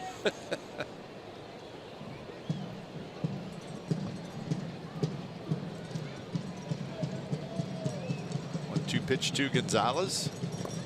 And he chased a pitch in the dirt. Maxwell tags him. Side retired. More damage done by the Astros. Former A Josh Reddick with a 2-run homer. Bottom of the 5th coming up 7-3 Houston.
The A's launch the final fireworks of the year Saturday, September the 23rd for Star Wars Fireworks Night. Come as your favorite Star Wars character and enjoy the game versus the Rangers. Log on to athletics.com/fireworks for details. Stock will be there, decked out in his favorite Star Wars character.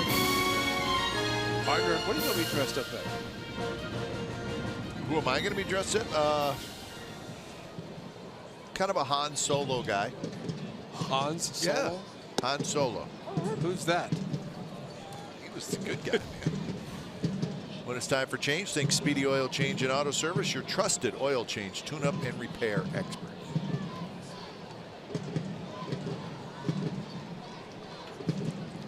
Tony Sipp jumps off the mound. Underhands to first, and Marcus Semien is retired. So Tony Sipp, the left-hander, comes in. You know, A.J. Hinch really making it tough on the official score because Colin McHugh didn't go 5. So now it's going to be up to the official score to determine who's the winning pitcher if the Astros win.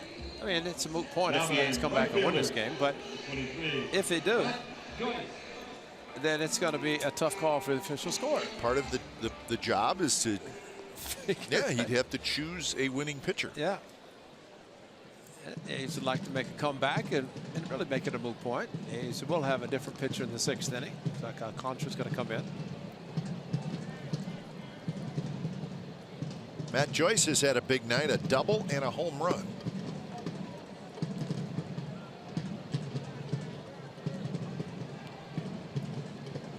.22 games left after tonight for the A's. This is game number 140. Long road trip. Where are we going? Boston, Philadelphia, and Detroit. Head out on Monday. It's Mike Fiers. Let's see, 1, 2, 3, 4. I don't think he's going to match Mike Socha. But you never know. Now, Matt Joyce, this was against Colin McHugh, the high fastball, and maybe the blister was starting to form. That was leading off the 3rd inning. Straight away center field.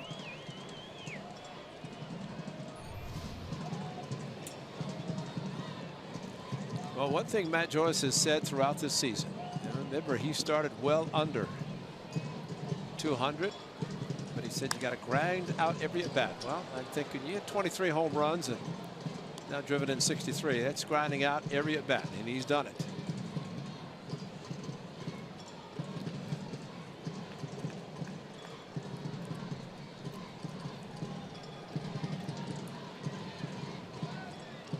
Jed Lowry will be next. 2-2 pitch. Just a touch outside.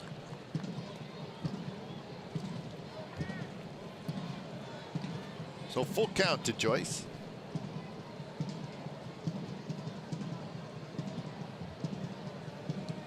So we're being told now that with Colin McHugh, it's a fingernail issue. Avulsion? Is that what you're saying?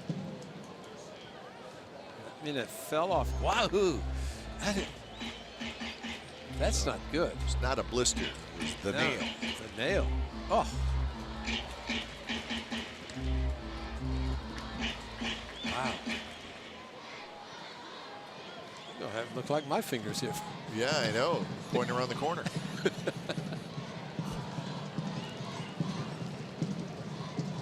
3-2 pitch. Wow. Strike 3 Oh, call. my. I thought the slider that he called for ball 2 looked like it was a better pitch than that one. Well, the fastball in with the home plate umpire Sam Holbrook on the inside corner. Didn't look like that bad of a pitch. That may have been thinking outside.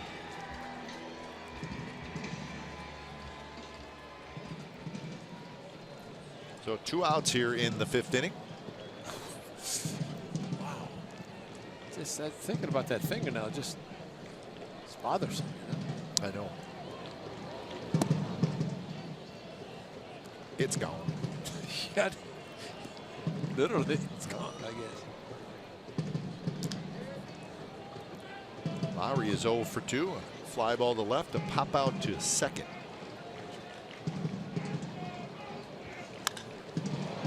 Driven towards center. Maben backs up.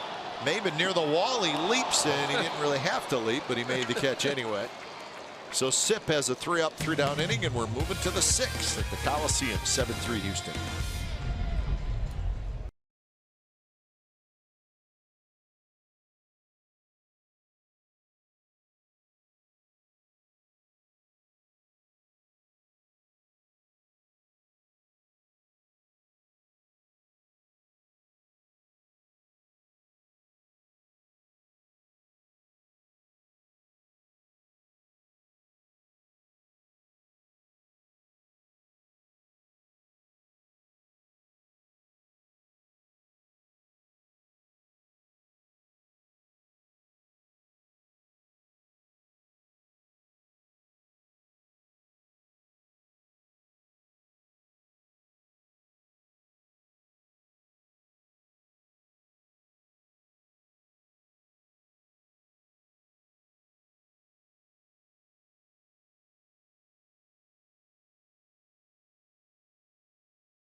Recovery efforts. The Oakland A's will donate $1 from every ticket sold for this weekend Houston Astros series 4 game that's beginning tonight, including all previously purchased tickets.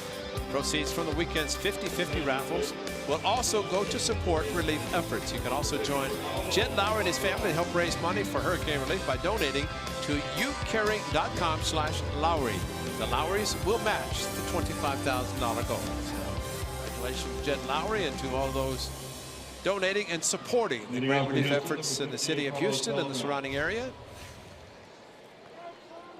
Raul Alcantara will be the new pitcher for the A's. So when it's time for change, think Speedy Oil Change and Auto Service, your trusted oil change, tune-up, and repair experts. So Alcantara to face Beltran, McCann, and Maben in the top of the 6th. 2 in the 1st, 3 in the 3rd, 2 in the 5th for the Astros. for Jarrell Cotton. 7 hits in 5 innings, 7 runs, 3 walks, and 4 strikeouts. So once again, the home run ball got him. Jarrell Cotton now on the season has allowed 27 home runs in 119 innings. So that is a very high amount.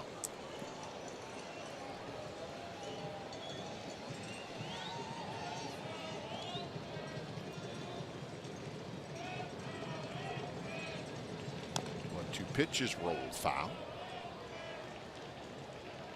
Astros have 22 games left after tonight. Still play the Angels 6 times. Well, we show a magic number of 9. 9, yeah, that's right.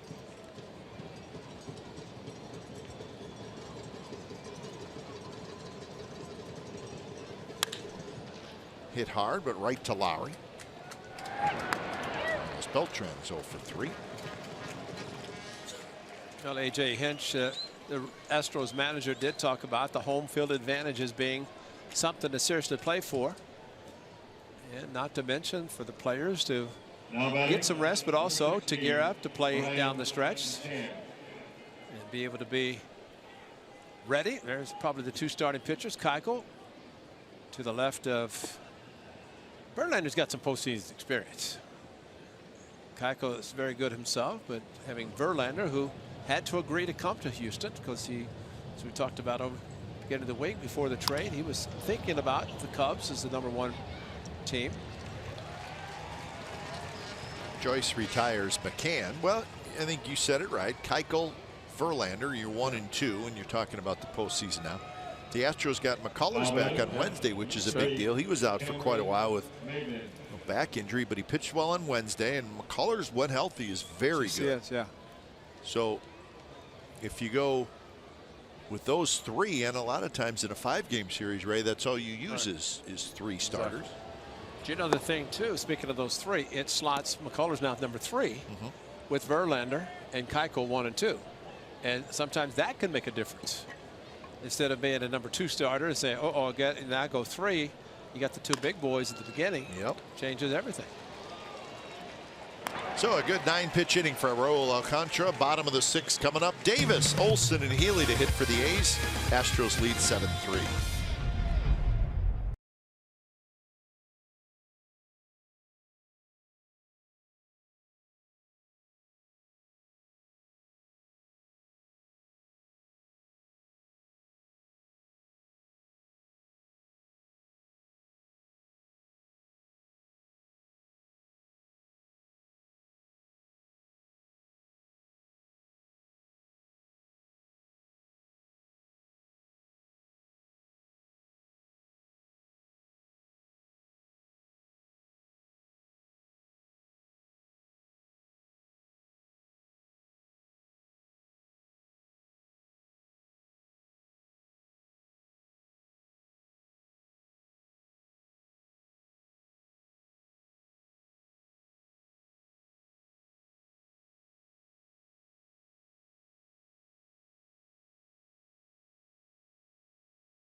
You can now stream the A's on the go with NBCSportsCalifornia.com and the NBC Sports app, presented by your Northern California Honda dealers.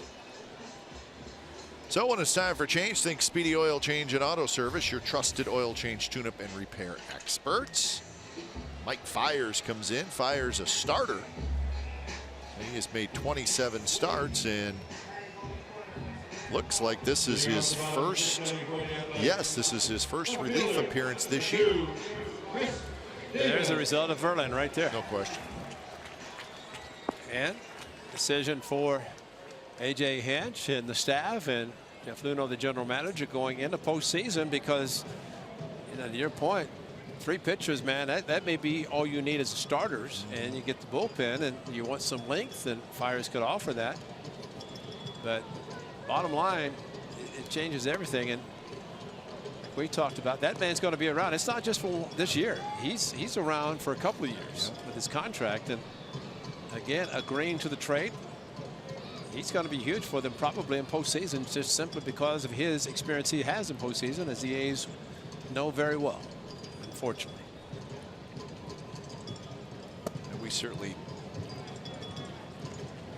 don't know this by any stretch of the imagination, but it wouldn't surprise me, Ray, if that trade turns out to be a real good thing for Verlander. Yeah, absolutely. You know, I mean, he's still yeah. very good, right?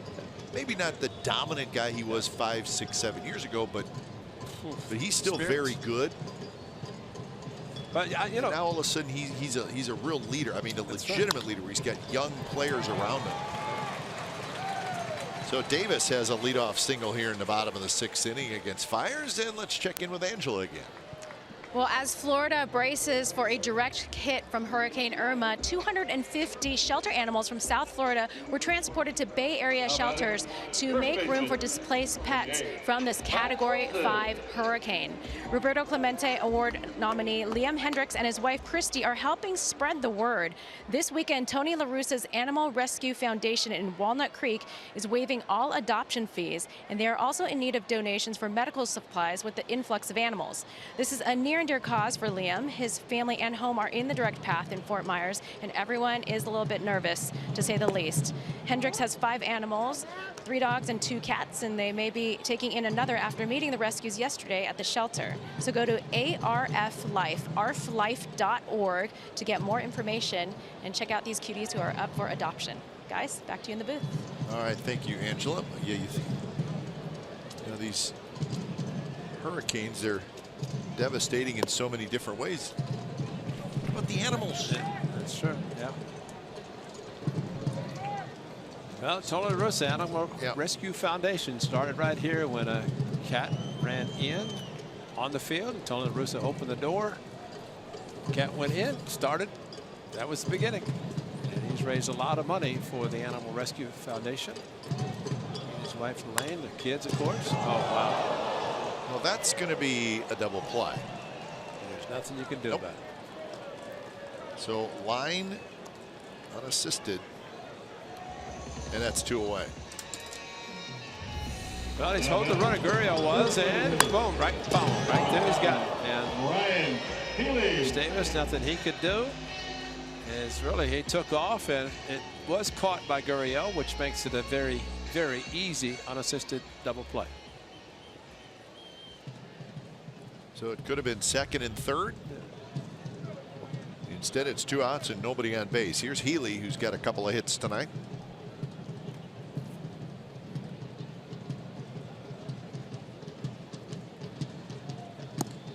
First pitch from Fiers is outside.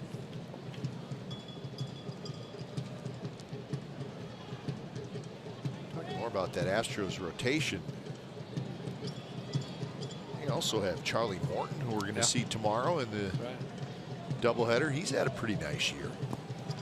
Brad Peacock's had a nice year. And we saw McHugh, and here's Fiers. So they really right now have 7 starters. That's right, yeah. Now what they do the rest of the season, we'll see.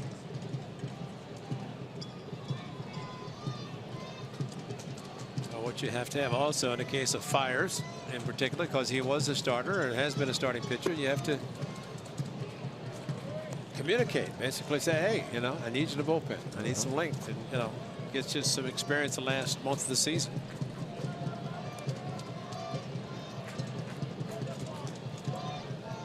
Three 3-0 to Healy. I think it'll be interesting this year when the postseason starts to see how much influence what Terry Francona did last year, where he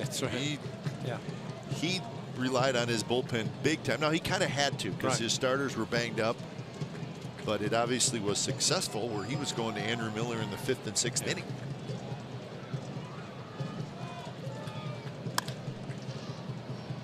Back Left-handed by Correa. He's pretty smooth. Throws across the diamond.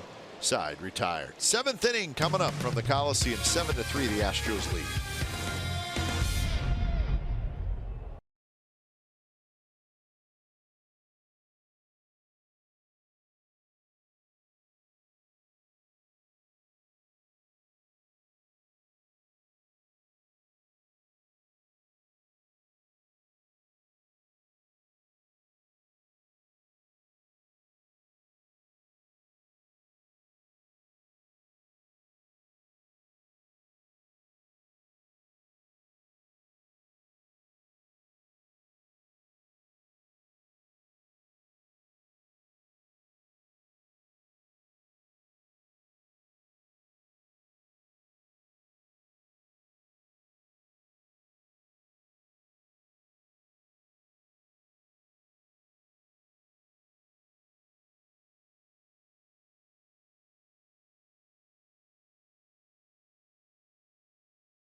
Baseball break brought to you by T-Mobile. Yankees and Rays will play not in St. Petersburg on Monday, Tuesday, Wednesday. They will play at Citi Field in New York due to Hurricane Irma. Again, that's Monday, Tuesday, and Wednesday. Yankees Rays at Citi Field in New York. Former Yankee manager and general manager Gene Michael passed away yesterday at the age of 79, and the Dodgers are struggling. The Dodgers, I could not imagine this would have happened. They have lost 12 of their last 13 games. And they are losing again tonight to the Colorado Rockies. They had a 4-1 lead over the Rockies with Darvish on the mound. Now it's 5-4 Colorado. They're losing at the right time. That's true. You do not want to lose in October. Better to lose in September than October. And maybe they'll figure out a way to continue and maybe do something they haven't done in a while. Let's get past the first round. Last World Championship was '88. Magic Johnson said they're going to win it all. Yeah. Start the parade. You know, the note about Gene Michael, he was the stick, they called him, and very instrumental in a lot of the success of the New York Yankees. Wow. Springer pops up and heads to first, so hopefully he's okay. And the left elbow pad, and looks like it might have hit him exactly in that spot. He pulled the arm down and went down. Still feel it because that padding is not that thick. That's on the left elbow. You see guys wearing that. So leadoff man aboard. Here's Altuve. So you were talking about Gene Michael. Gene Michael, you know, I was thinking about with Brian McCann, and when he, and I was thinking also when Matt Holliday was a free agent, or was with the Athletics, and he's going to be a free agent. I remember Gene Michael, who was, I mean, he was the manager, general manager, like we pointed out, at Super Scout, and he said, we don't want right-handed hitters at Yankee Stadium. We want left-handers. Now, I'll never forget him saying, I said, is that because of the short porch? He said, absolutely. He said, we want guys who can hit the balls in the seat down the right field line and takes it, you know, because it's a short porch. It's always been known. Even the new Yankee Stadium's that way. Now, I also remember when Sam McDowell was pitching and Gene was playing shortstop for the Yankees. Sam went in hard. Next thing I know, they're fighting at second base. Really? Yeah. And of course, I had to go in there, and I came out bleeding. You know, it seemed like every time, you know, I always go in. I used to tell you not to do that, but you wouldn't listen to me. I know. I should be listening more, but he was. So you had to dust up. Yeah. I mean, Sam, what are you doing? You're a pitcher. That's when pitchers were hitting before the DH, and he goes in and slid a little bit hard, and Gene doesn't like it, and there they go. And I go, come on, Sam. And then he had to go to protect the pitcher, and I came out bleeding. But you know, it's part of the game. Gene Michael was, I mean, he was a Yankee true and true. I mean, he was a Yankee. That one is driven toward right center field. Joyce on the move, can't get it. Bounces up against the wall. Right back to Joyce. Altuve hustling into second. He's got a double. Springer stops at third. So 2 more hits tonight for Jose Altuve. He is a hitting machine. So much for the slump. That's right. He was what, over 12? Well, he had a home run that was supposed to be a fastball and hit it to left field, and this little cutter slider goes to the opposite field over Joyce's head, and that's what makes him such a good hitter, because you make a mistake, he can pull it, and he uses the whole field. Very aggressive hitter, very rarely strikes out or walks. Swings the bat. Not bad for 5'4". And told you you're never going to make it to big leagues. He now has 185 hits. First pitch to Correa, swing and a miss. The Indians beat the Orioles 5-0 today in Cleveland. Unbelievable. 16 consecutive wins for the Indians. I think they're getting a little too close to the A's American League record. Well, another shutout, and Kluber just pitched, and he pitched well. Their staff is pretty good. I mean, now that they're healthy. Tonight it was Clevenger who went 6 innings. So Craig Breslow was let go by Seaworth was let go, and so he got the final out last night in Cleveland, or against where they're playing, but they're at home playing, and tell you what, the fans are starting to come out a little bit stronger. Maybe not what they were in the 90s when they sold out 455 consecutive. Smart Play of the Day brought to you by your California Ford dealers, the former Athletic Josh Reddick. Pretty special as he takes this breaking ball down the left field line and drives in what at the time was a go-ahead run, and then 90-mile-an-hour fastball head high, tomahawked it to right field, and it was crushed for his 13th home run. So intentional walk to Reddick. Load the bases. So that'll bring him Gurriel out. It's pretty good. You walk in, you got to face this guy. But sets up a double play possibility. Hit into a double play in the first inning, although a little bit rare. This ground ball to short, his third. In between, hit a hanging curve for a 2-run home run. A's would take the ground ball to short. First pitch in for a strike. Now the breaking ball, the curve ball, and it was gone. Stayed up. Terrell Cotton, and look out. Ball hit off the seat, came back, hit a fan. Oh, there was the hair. Saw it momentarily. Big chopper. Chapman's got it. Fires to second for 1. On to first. Double play. So 5-4-3 double play, and the Astros do not score. 7th inning stretch time from the Coliseum. 7-3 Stros.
Donald's on this date in 1993.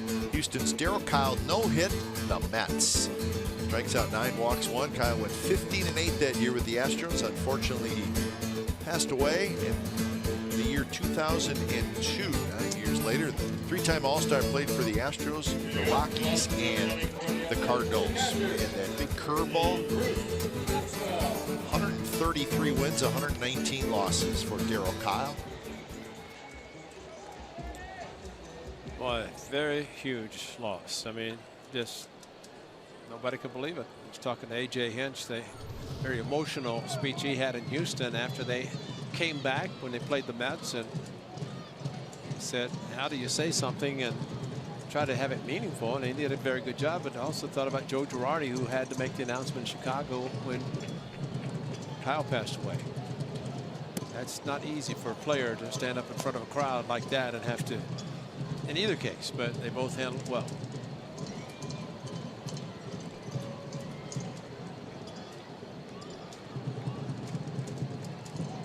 One and 0 to Bruce Maxwell, leading things off here in the bottom of the 7th against Mike Fiers. Fiers came into the 6th inning, gave up a leadoff single, got a double play.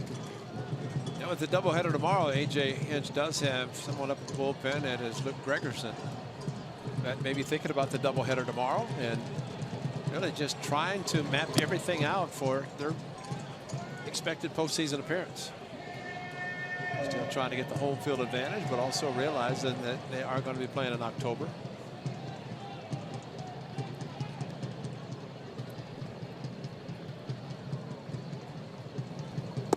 Pitch is right in there, first strike. Maxwell has struck out and hit a fly ball to center field.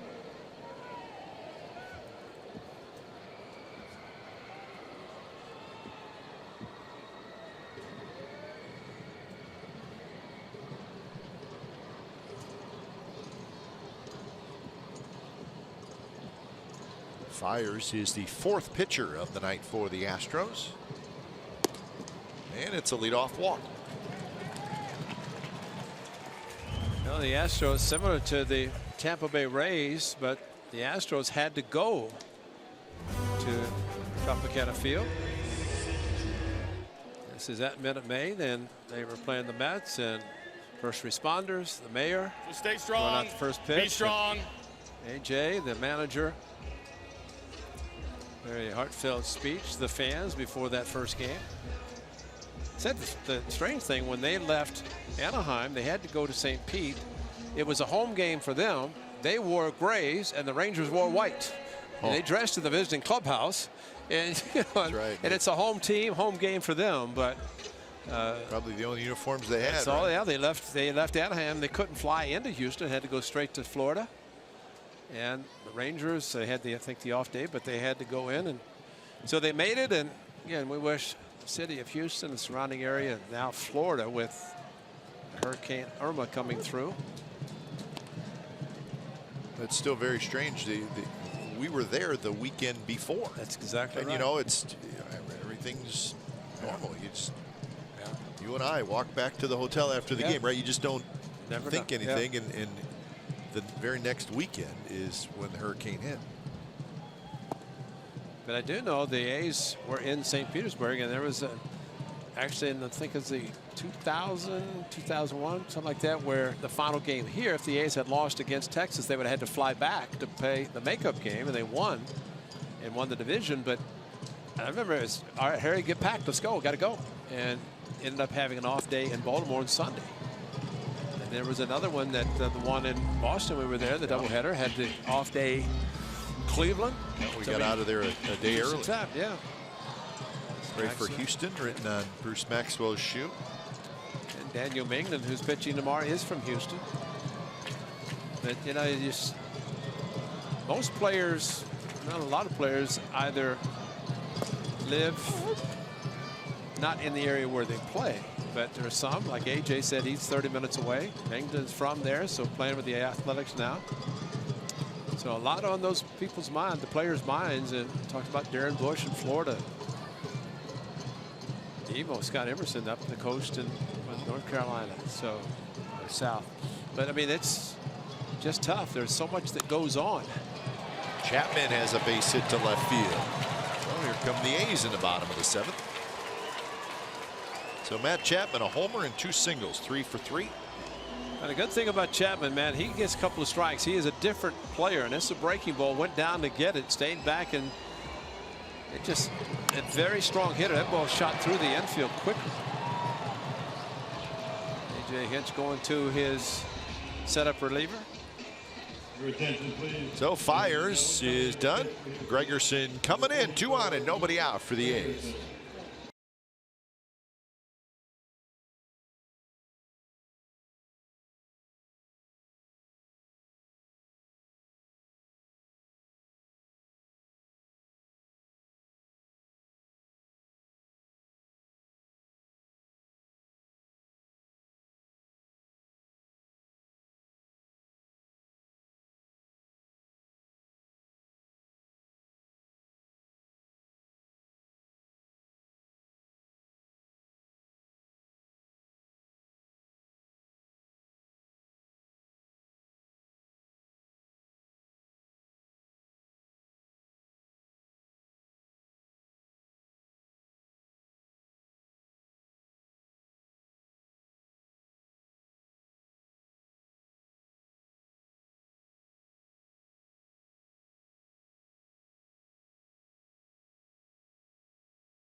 Season are on sale as part of the A's new innovative program focused on increased benefits, flexibility, and discounts. The program rewards tenure and includes exciting discounts on concessions, eliminates ticket exchange limitations, and provides exclusive new experiences and events for members. Renew or purchase new season ticket memberships now at athletics.com/2018.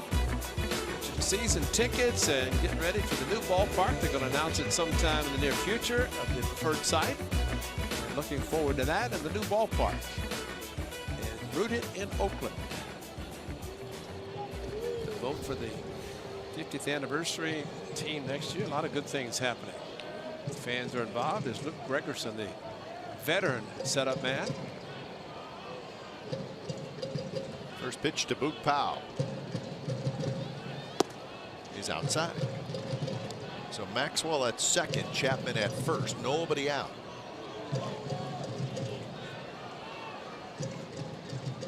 Powell has hit a fly ball to left field, and he hit into a 4-6-3 double play.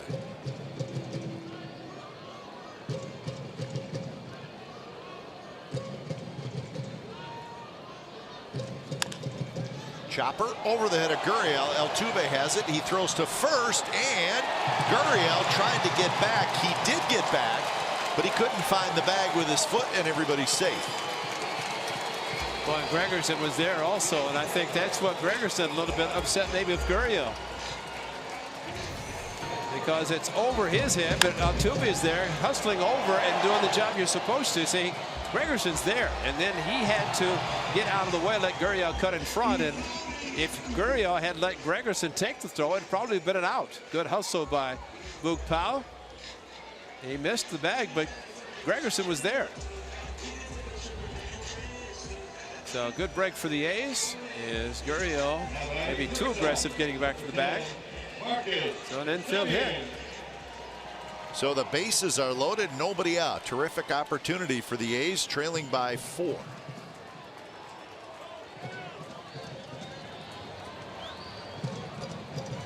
Marcus Semien 0 for 3 tonight, 0 for 4 in his career against Gregerson. First pitch, slider down and away. Now that's a specialty pitch for Luke Gregerson, and for the slider to be thrown that goes down like a splitter, but also has a sneaky fastball. And with the bases loaded, pitching out of the windup.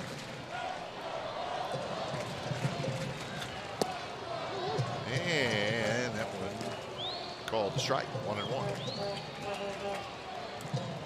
Simeon with a fly ball to left field, and he has grounded out twice.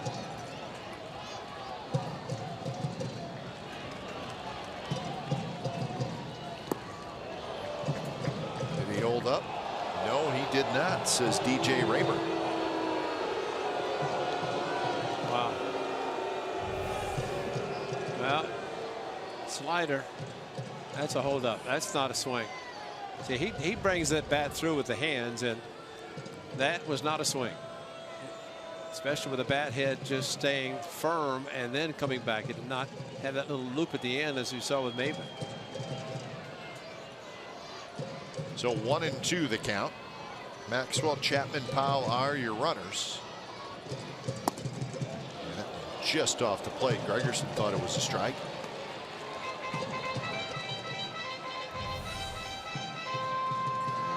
Slider didn't chase this one off the plate a little. Actually, the fastball. That's the sneaky fastball. Everything looks like it's moving for Gregerson.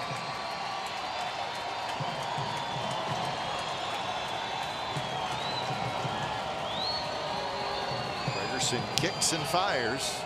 And that one down the left field line. It is gone.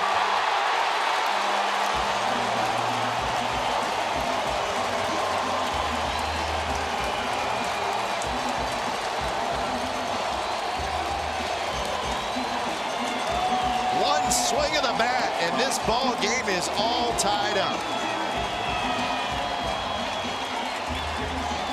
Well, you live and die with one pitch, the slider. It looked like he hung it. Marcus Semien, third career. That's the fourth for the A's this year, and the second this year for Marcus Semien. He did it against the Giants. And Marcus Semien, what a big home run. Hit 27 last year, his 8th this year, and his 2nd grand slam. So here's Joyce. Still nobody out in the bottom of the 7th inning.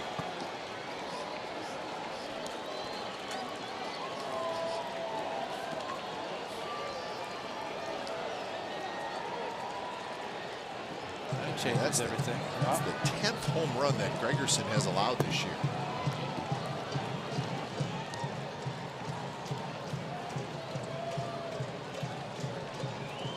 You throw enough sliders, you'll hang one. Exactly right. He did. It just hang right on the inside part of the plate. The great thing about that, considering that one is belted to right field. Springer leaps. He caught it, bangs into the wall for the first out. What a play by George Springer. Wow. I mean, that's George Springer at his best. Reddick, another Gold Glover over in left field. This is a catch in the heel, cradled it, grabbed it, and hit the wall, hit the ground, and then able to show the ball stuck towards the heel of the glove. That's a tremendous play by Springer.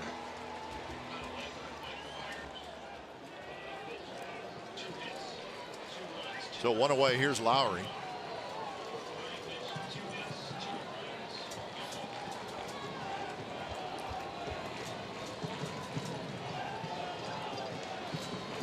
Lowry's 0 for 3. Just like that, Terrell Cotton's off the hook. Yep. That's amazing. Gives up 7, and then quickly off the hook.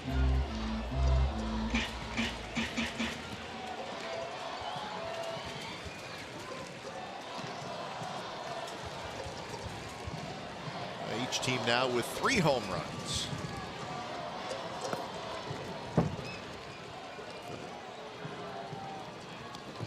That's right. There you are. Okay, the 200th home run. There it is. 5th time in Athletics history they've hit 200 or more home runs, and it was a big one. Did it with a slam. That's a great way to get to number 200.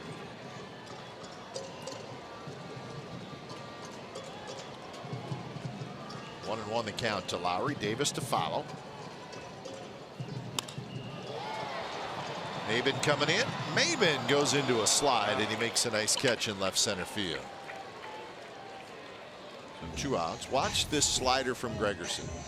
Inner half of the plate, and Marcus Semien, the 81. Watch him bring the hands in, open the hips, and gone. Really, it's probably out of strike zone if he takes it, but he didn't. Hooked it. Did not hook foul. Plenty of distance. Rooted in Oakland. And he is.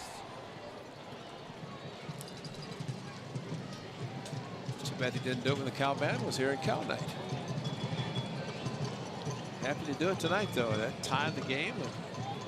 Took what really is a game. The Astros seem to have a steady hand and hold on the game. That's all of a sudden now a tie game. Two of the runs charged to Fiers, the other two to Gregerson. And the play at first base becomes a huge play. That's right. Great point.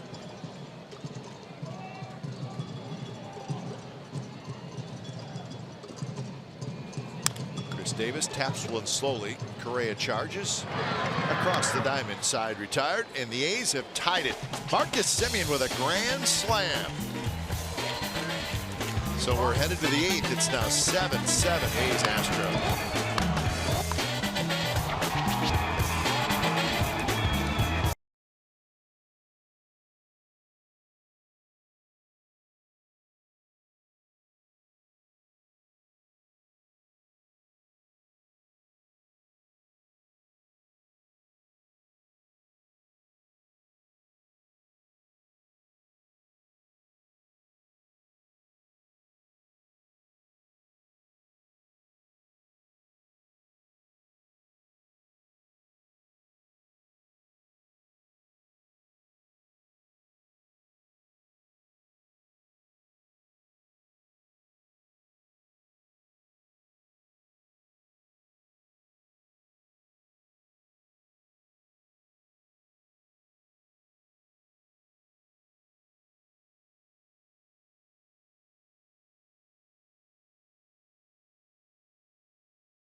This Sunday, day after tomorrow, the A's are hosting the 19th Annual Breast Cancer Awareness Day. It's presented by Sutter Health in support of this special day. First 10,000 fans at the game will receive exclusive pink ribbon A's socks designed to raise awareness and support education and research to breast cancer prevention. Additional support comes from Comerica Bank, Chevrolet, Athena Water, Drake's Brewing, Nelson Staffing, and State Roofing. Well, you're right about the ground ball first because Gregerson was there. He had the big boy jump in front of him, and Marcus Semien took advantage of it. And it's a tie game, and the A's go to Daniel Coulomb. They'll face Gonzalez, Beltran, and McCann. Gonzalez and Beltran the switch hitter, so they'll hit from the right side. Contra 2 innings. And a big double play to end the 7th. Astros had bases loaded and 1 out. Liam Hendricks starts to throw for the A's. It's amazing what one swing of the bat, how it changes the thinking, especially the manager. He goes all of a sudden now with the tie game, goes to more specialization of the bullpen. Got Coulomb maybe for one batter. It depends what they want to do with really the switch hitters. Both Gonzalez and Beltran much better from the left side than the right side this year. For Gonzalez, 239 as a right-handed hitter, 319 as a left-handed hitter. So that makes perfect sense. And you're right. We've seen Beltran from the left side just buggy whip the ball and swing very effectively. Good breaking ball from Coulomb. That's the kind of curveball he wants to throw.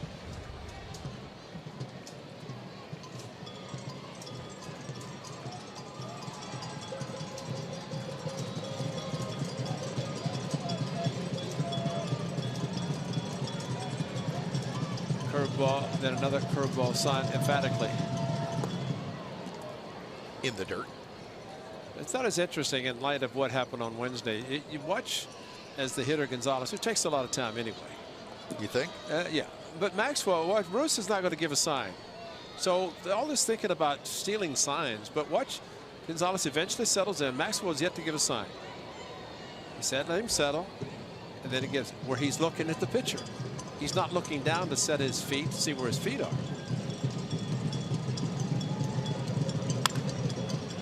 Rolled foul.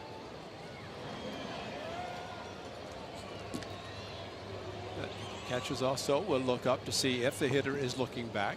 But it's still very difficult if the catcher conceals the signs the way they do anyway. You'd almost have to stand on home plate and look back to see the sign. And the curveball. In the dirt. Blocked by Maxwell.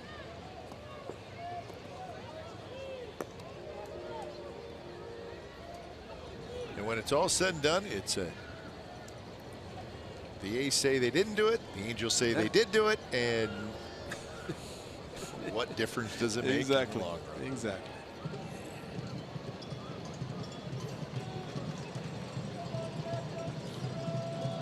So 2-2 to Marwin Gonzalez.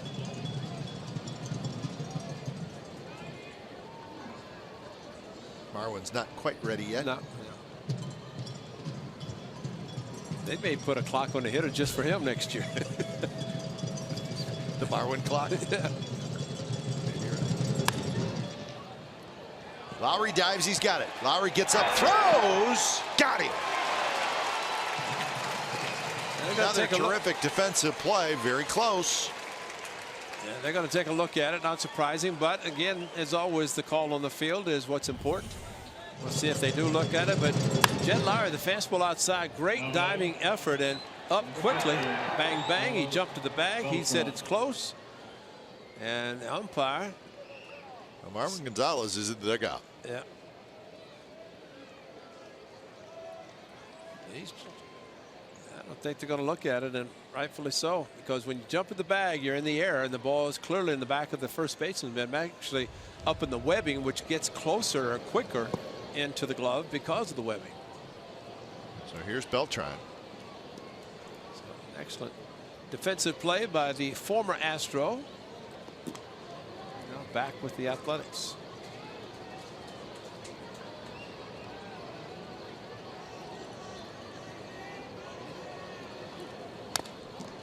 Roll foul. The A's have made 4 very nice plays tonight. You're right. And really a mistake defensively by the Astros last inning. Helped the A's get their runs, and who knows, they may pitch a little differently to Marcus Semien. That's right. If it would have been second and third and 1 out, right? Yeah, absolutely. Pitch a little more careful. You got first base open. And plus, one swing of the bat doesn't tie it. That's right. One swing of the bat did tie it, and especially with the Gregerson hanging slider. And a great boost for the Athletics too to be down by 4, and seemingly the Astros were just running away, taking advantage, doing things, and I don't think so much now about the Reddick home run that was eye high. 2-2 to Beltran.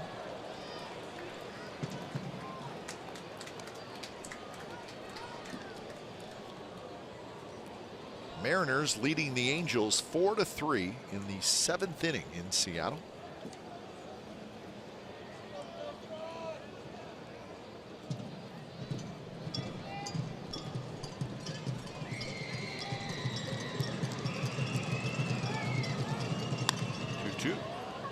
Towards Semien. Nice big hop. Dropped.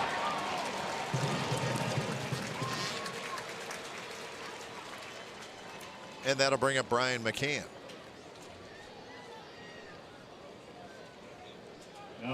The second wild card team, the Minnesota Twins, won tonight in Kansas City 8-5.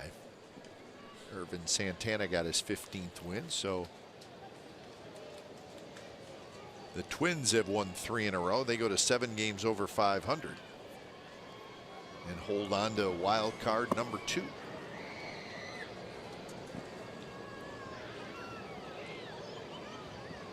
See the Yankees on top, but the Yankees lost tonight 11-5 in Arlington.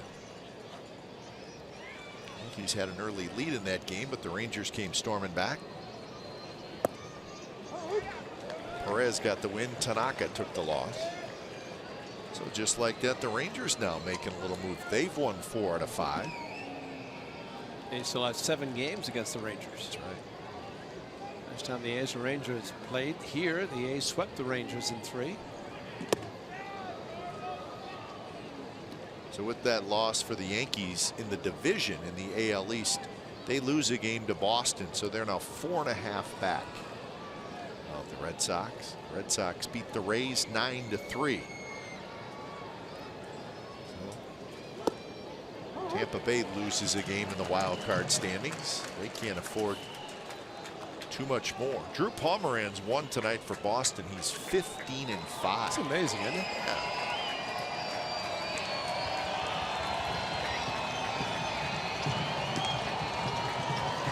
It's Friday.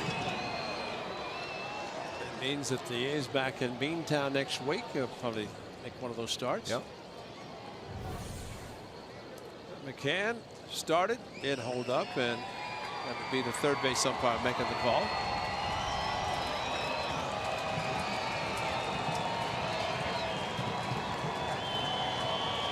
So 3-2 to McCann, who has singled, walked, and hit a fly ball to right. Foul.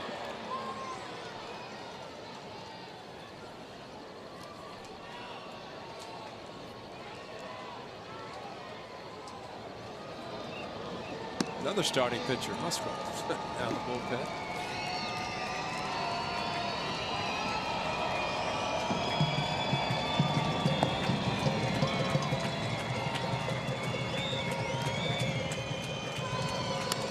Two pitches, line toward left center field, and that's a base hit. So Brian McCann with a very good at bat, lefty on lefty. So he's 2 for 3. And with Cameron Maybin coming up, Bob Melvin's coming out.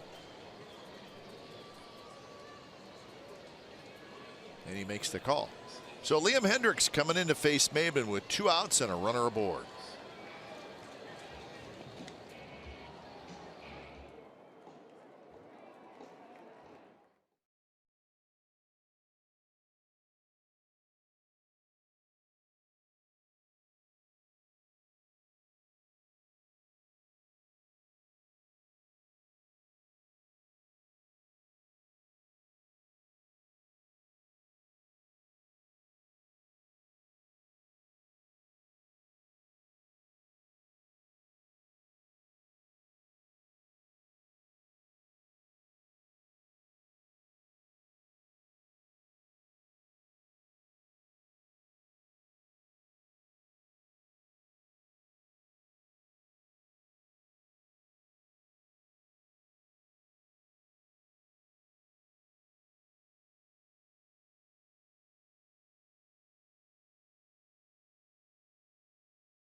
By Toyota, the full-line automaker with the longest-lasting vehicles in America.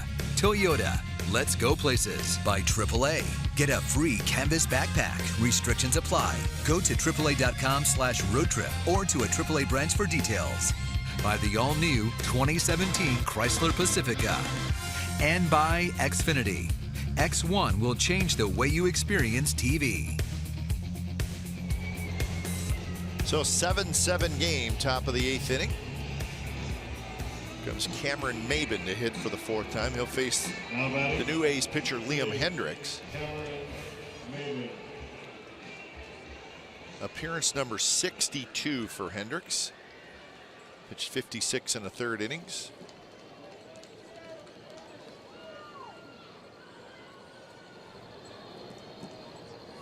That's Marisnik, who's running for McCann. Marisnik has pretty good speed.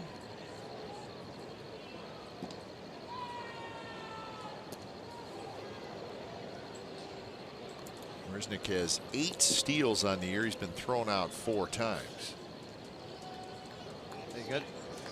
They got Cameron Maben, but they had a pretty good center fielder already. Actually, a couple of pretty good center fielders. Springer when he played center. You got Marisnick. Think about it too. There's some similarities between Maben and Marisnick, right? Yeah. I mean, okay offensively, Yeah. you know, with a little power. I think maybe the difference is that Maben is a legitimate stolen base threat.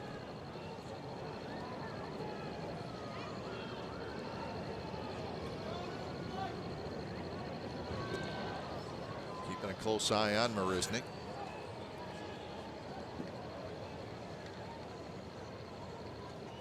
First base, Marisnick running from McCann.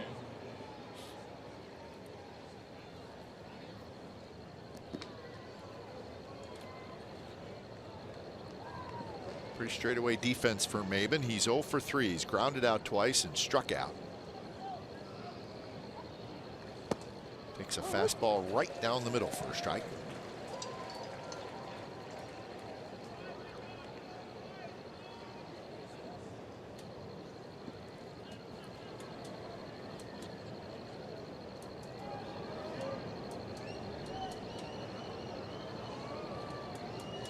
There he goes. And foul ball off of Maxwell. Another direct hit, and he was coming up to throw with Marisnick on the move, and wow, oh, it was crushed off his mask.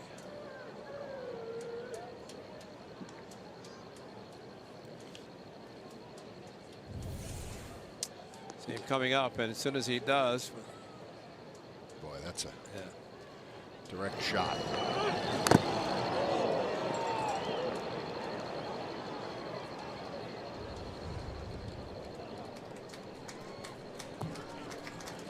Number says he's okay.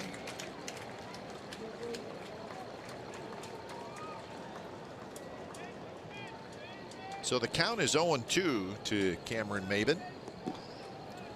it's wearing the style of mask that has a lot of padding around the forehead and the chin and the jaws, and impact is tremendous, but at least the padding's there, which is good.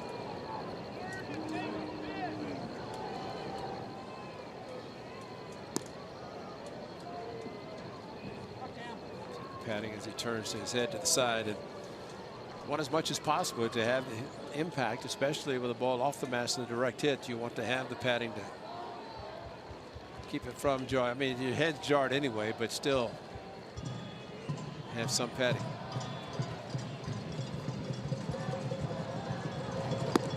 That pitch not close.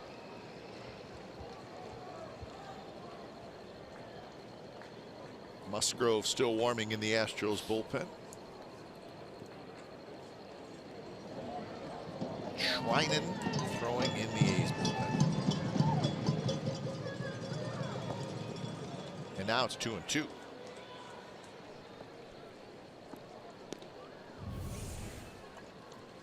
And after one off the mask, then goes down and does a nice job keeping the ball in front of him. Breaking ball in the dirt.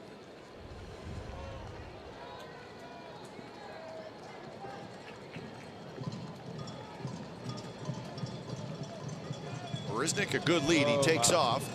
Pitches high, throw to second base. Not in time. So Marisnick got a good jump, and he steals it. I just say it before, a second look, and it changes everything. And though came to the set position and threw to the plate, and as soon as he lifted the leg, it's gone. I mean, he was off with a tremendous lead anyway. Maxwell had zero chance. That's the 90th steal of the year for the Astros. They're 4th in the American League in stolen bases. 3-2 pitch. Swing and a miss. He struck him out. Good fastball from Hendricks. And the go-ahead run is stranded at second base. Bottom of the 8th coming up. We're all tied at 7.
This copyrighted telecast is presented by authority of the Oakland Athletics and may not be reproduced or retransmitted in any form, and the accounts and descriptions of this game may not be disseminated without the express written consent of Athletics Investment Group, LLC.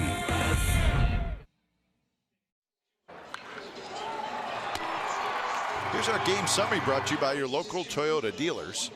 7-9-0 for the Astros, 7-10-0 for the A's, each team with 3 home runs. The biggest home run of the night, a grand slam by Marcus Semien. Chapman has also homered with Joyce, and the A's now as a team 200 home runs on the year. So a tie ball game going to the bottom of the 8th inning. And the new pitcher is big fella Joe Musgrove. He'll face Olson, Healy, and Maxwell. 15 starts. Musgrove spent some time in the rotation. Now trying to show the Astros that he can make the postseason roster as a reliever, and he's done a pretty good job coming out of the bullpen.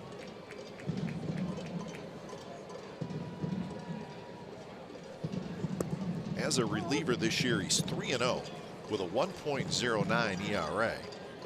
23 strikeouts in 23 innings. Astros have a very deep bullpen, and he just really adds to it. Joe Musgrove.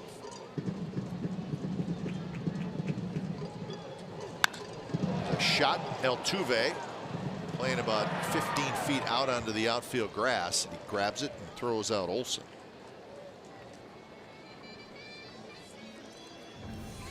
See where he's at.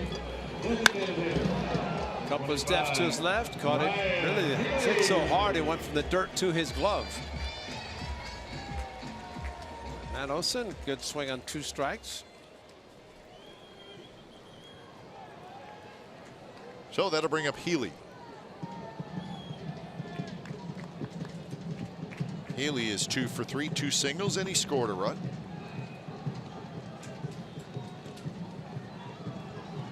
Good curveball from Musgrove. Musgrove is 6'5", 268 pounds.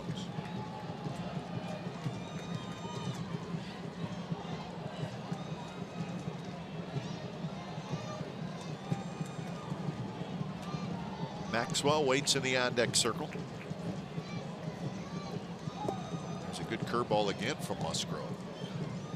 He's got a good one. There's a few pitchers on the staff of excellent curveballs. Colin McHugh, we saw, starts the game, and this Musgrove right over the top. See a 12-6 curveball that's thrown that effectively, then very difficult for hitters to hit it. Sometimes there's a mistake. Fastball hit down the right field line, and it is fair. Springer picks it up, fires it back in, and Healy is going to head first slide into second base. So Healy is 3 for 4. Amazing season for Ryan Healy to be able to get the hits that he has gotten, especially in this one, the 2 strikes. Goes down to get a fastball down and away. Not a bad pitch by Musgrove, but good swing by Ryan Healy. He's out for a pinch runner, and has a couple of opportunities to try to score the go-ahead run. Once it's fair, run hard, get to second base, which he does. This excellent head first slide. Check the right knee. A little short. I'll get there. Get there. All right. That's a big man doing a head first slide right there. So A's with a chance to take the lead. Maxwell watches that curveball drop in for a strike.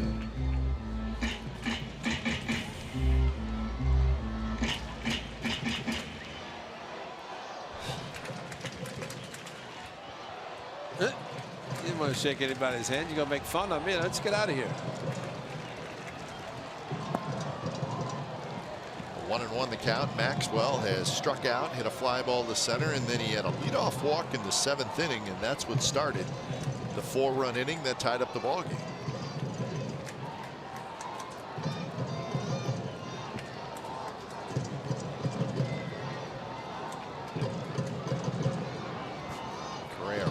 behind Barreto. Bouncer toward first. Gurriel has it. He'll take it himself, and there's a little confusion.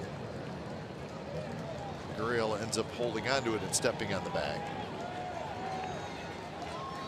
So Barreto now at third with 2 outs.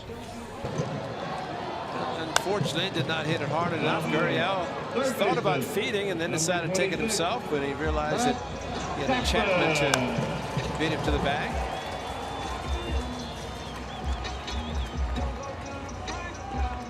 I think Yonder Alonso showed us that anytime, they learned it from Joey Votto, anytime you could take the bag yourself, get the pitcher out of the way, don't have to make the throw.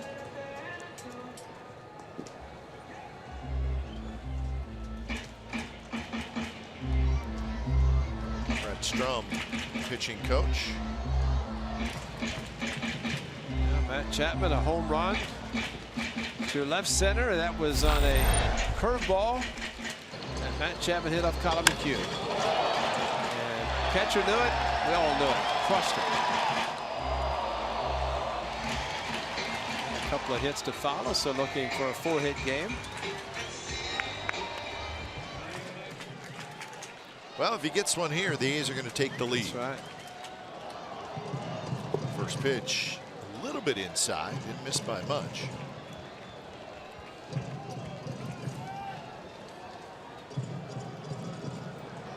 Chapman, his batting average now at .243 with his 3 hits. Ooh, there it was.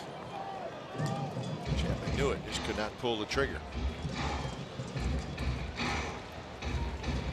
Sometimes a hanger turns out to be a good pitch, and that one was. That's a similar pitch he hit off Colin McHugh.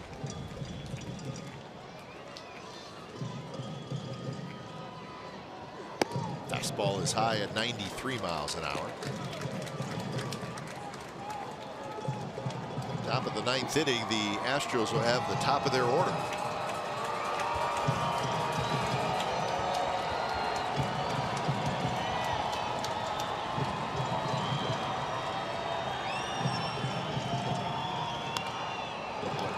Capped right back to Musgrove, who drops it, picks it up, throws to first, side retired. So Barreto is stranded at third. We're on to the 9th. It's a 7-7 game.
Best fans of baseball, the A's will host Fan Appreciation Weekend. It starts September the 22nd through the 24th during the final weekend home series versus the Rangers. From great prizes to seat upgrades and even game-worn jerseys, there are so many ways to win. Visit athletics.com/FAW for tickets. That's athletics.com/FAW. That would be Fan Appreciation Weekend. Fall. F-A-W. Fall. There's a shot into right field and a base hit for Springer on the first pitch he sees from Trinan. So Springer, always aggressive, and go ahead run is aboard. Even though it's a hard fastball at 98 still. Opposite field hitting. HOU AT OAK.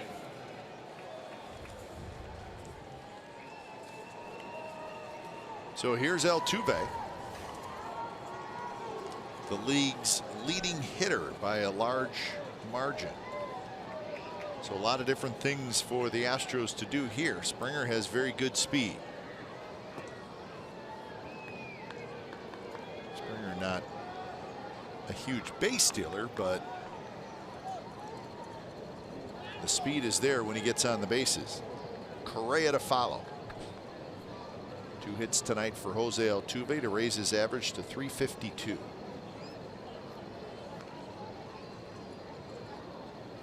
First pitch outside with 97. Altuve came into this game 0 for his last 12. He changed that in the very first inning with a 2-run homer. That's Ken Giles, and he is the Astros closer.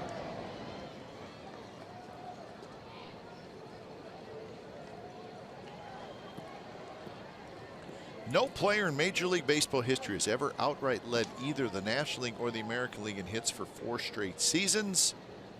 Altuve has a chance to do that.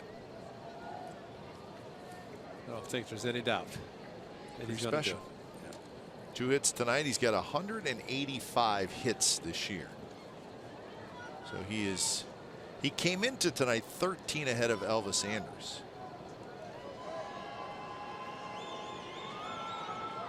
Check the National League. Could be an issue there, though. Charlie Blackmon has 192 hits.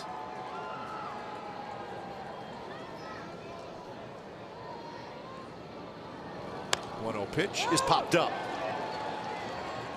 Olsen is there. He's got it. Altuve may have swung at a ball.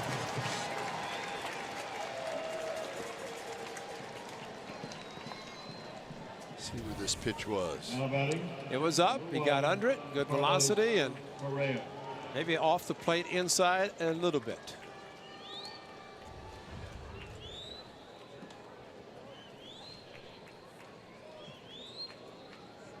You just take a sigh of relief when Altuve makes out. Here's Carlos Correa, who's 1 for 4. Reddick is the on-deck hitter. First pitch is hit high in the air down the right field line. Joyce hustling over, and it's just foul.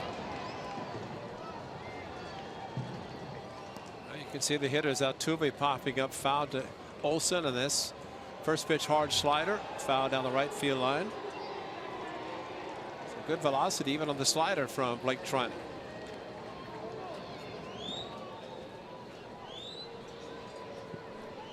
So 0-1 the count.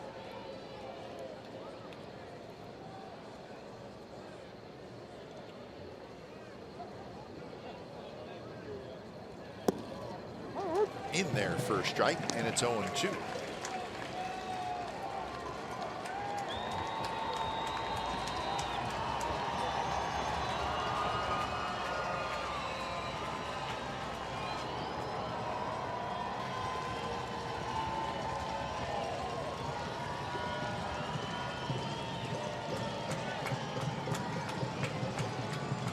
Maxwell sets up outside, and the pitch is down and away.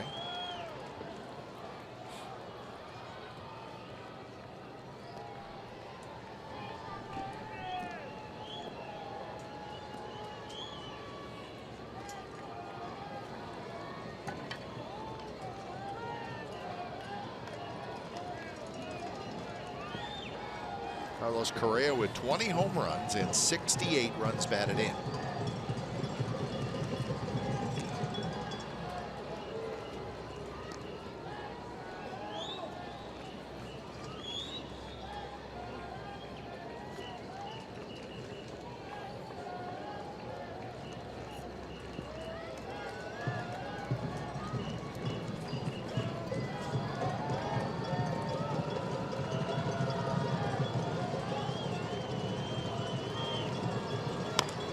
Big chopper. It is a foul ball.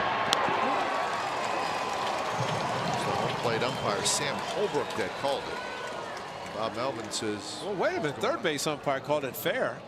And it's the third base umpire's ball because it passed the bag. They clearly passed the bag. Now, how could the home plate umpire make the call and overrule? See, a third base umpire called it fair. You're right. Watch, and if it's past the bag, That's then right. it's the third base umpire's call. See there, and he umpired third base, fair ball. Huh. Wonder what kind of explanation that was. Now batting, number 1, Carlos Correa. He was already up, Dick. So the count is 1-2. So Correa is a special guy. He got announced twice. Should have been back in the dugout. Swing and a miss. He struck him out. Now he can go.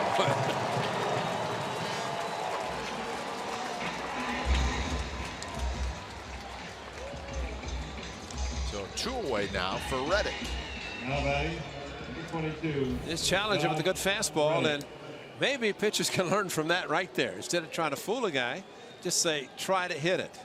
May not always have 97 in your back pocket, but don't mess around. Just went right after him. So he's out twice. Yep.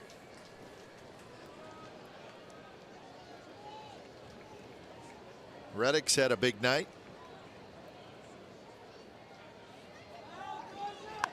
And there's a liner fair. Joyce has to hustle. He picks it up, and they're going to wave home Springer. Here comes the throw to the plate, and it is late, and the Astros take the lead. Unbelievable.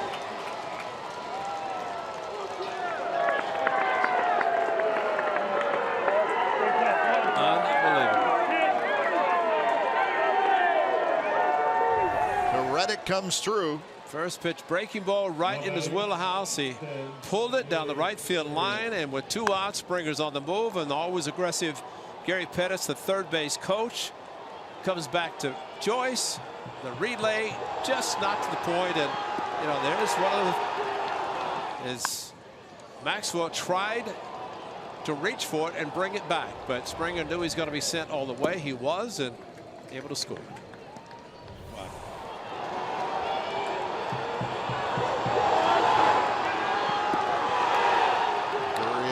Telling him what to do, which is what you're supposed to do as the on-deck hitter. Reddick has knocked in 4 runs tonight. Chapman charges on the run in time. Side retired. Josh Reddick with an RBI double. So as we go to the bottom of the 9th now, the Astros lead it by a score of 8-7.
A very exciting game, a 2-2 hanging slider.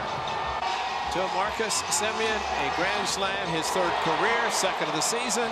And with one swing of the bat, blown save for Luke Gregerson in a tie game for the Athletics. But right now, as they go to the bottom of the ninth inning, back to trailing by a run.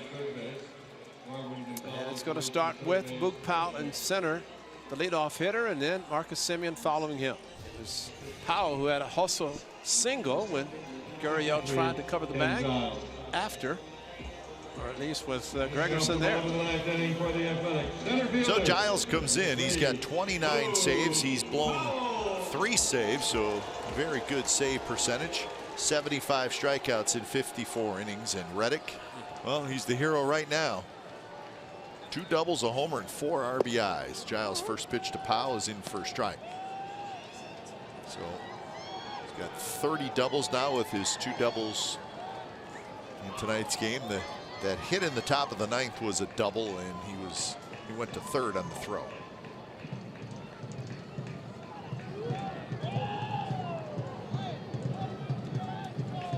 0-1 pitch, fouled left side, and now it's 0-2.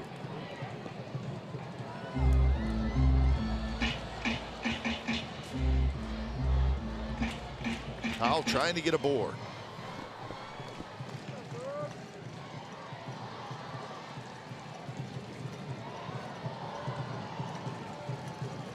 Giles with 29 saves.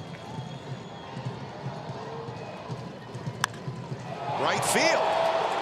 Springer's back, and that baby's gone, and we're tied. Wow.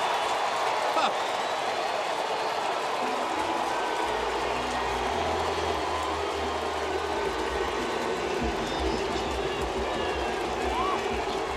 And they're not booing him either.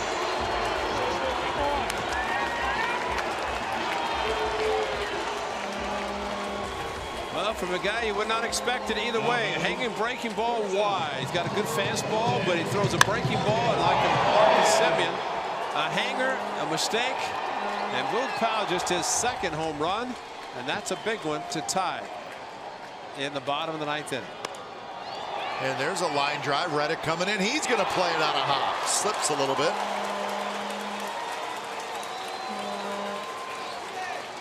Didn't you just know that the pitch that Boog Powell hit was a breaking ball? Of course, after the fastball, just what you said. Exactly. The fastballs, I guess they didn't get the memo. Fortunately, they didn't, because Boog Powell took him deep.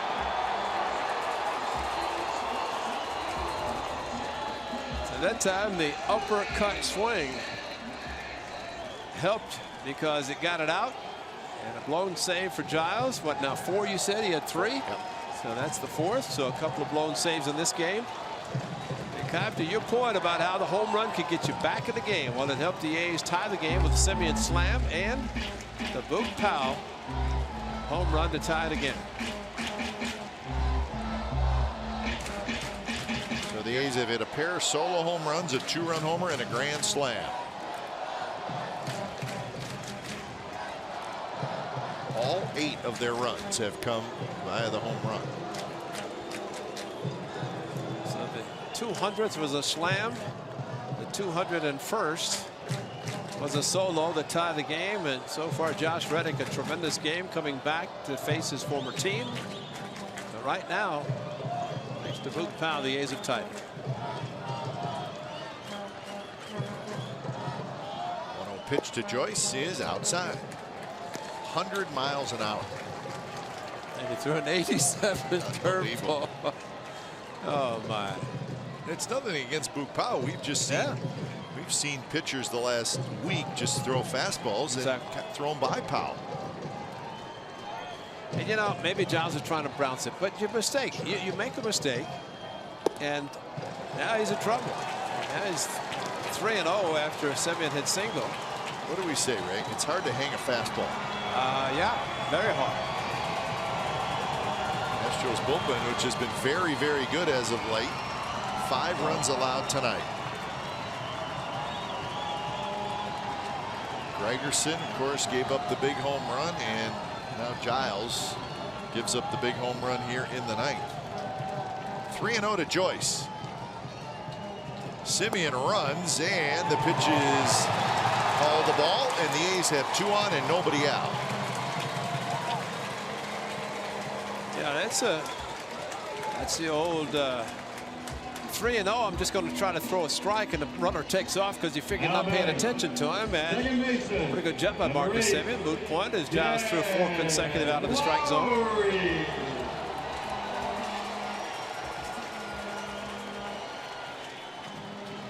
Well, the Astros are thinking bunt, huh? So if Jed does bunt and he sacrifices, intentionally walk KD to face Olsen with the bases loaded. That's Bregman at third. Yeah. Marwin Gonzalez is at first. Bregman cheating in. Lowry shows bunt. The pitch is down and in. You know, that was another breaking ball. He may take a strike, just force him to throw a strike, because right now that's 5 out of the strike zone. First 2. You got a grand slam on a hanging breaking ball, then a base hit by Semien. 4 out of the strike zone to Joyce.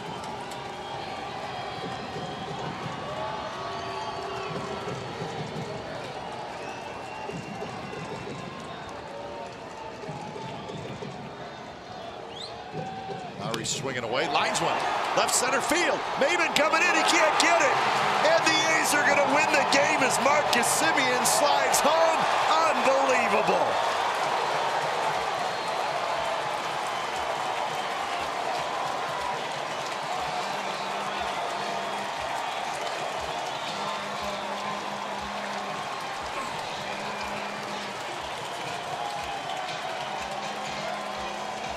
So Jed Lowry gets his 5th career walk-off, and what a night here at the Coliseum. Semien's grand slam ties it. Powell's solo home run ties it.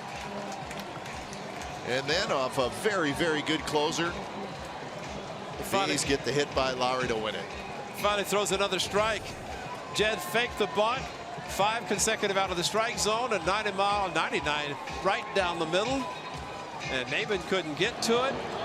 And you know, when there's a walk-off in September, it seems like the whole stadium goes out to celebrate, because they all went out following this base hit by Lowry, and look at him leave the bench as Marcus Semien.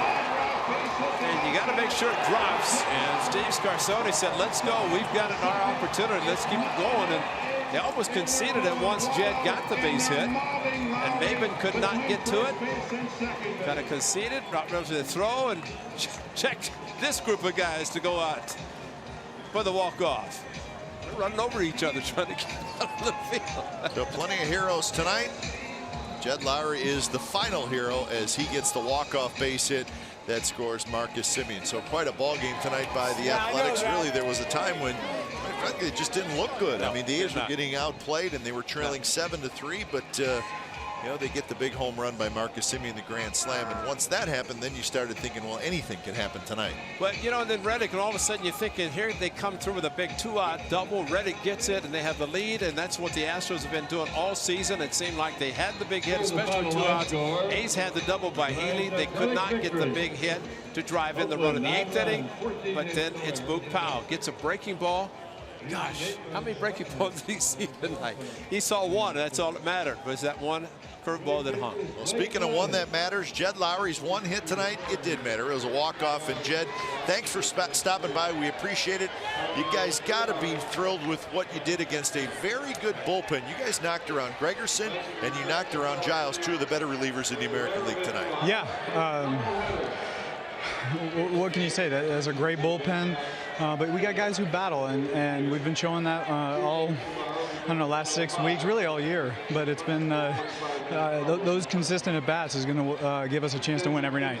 Jed, what were you thinking in that last at bat? You had the bunt, you brought the bat back, is out of the strike zone, and then you're swinging on the next fastball, which is a great fastball. But kind of take us through what you were thinking. Were you thinking bunting, or just looking for a fastball to hit the way you did? No, that first pitch, I just put it out there. He had thrown 4 straight balls.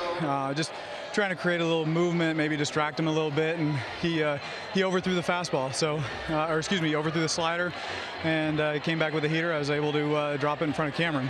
And it was the line drive that scored Marcus Semien. You knew that was coming, Jed. Oh, wow. Wow.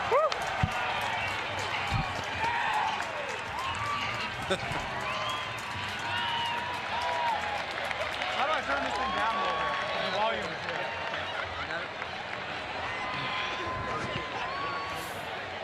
We don't have voltage. You're not going to hear it. He's our favorite player. He's sticking around. Oh. Can you hear us, Okay, Jed? well, Right. yeah. All right, that's all right. Nice job. He hung in there as best he could, but it is Jed Lowry. Actually, he wanted to stick around, so we appreciate that. So Jed Lowry, one of the heroes tonight, but so quite a ball game tonight. The A's beat a terrific Houston Astros team that are, well, they're fighting for the best record in the American League, so they have something to play for.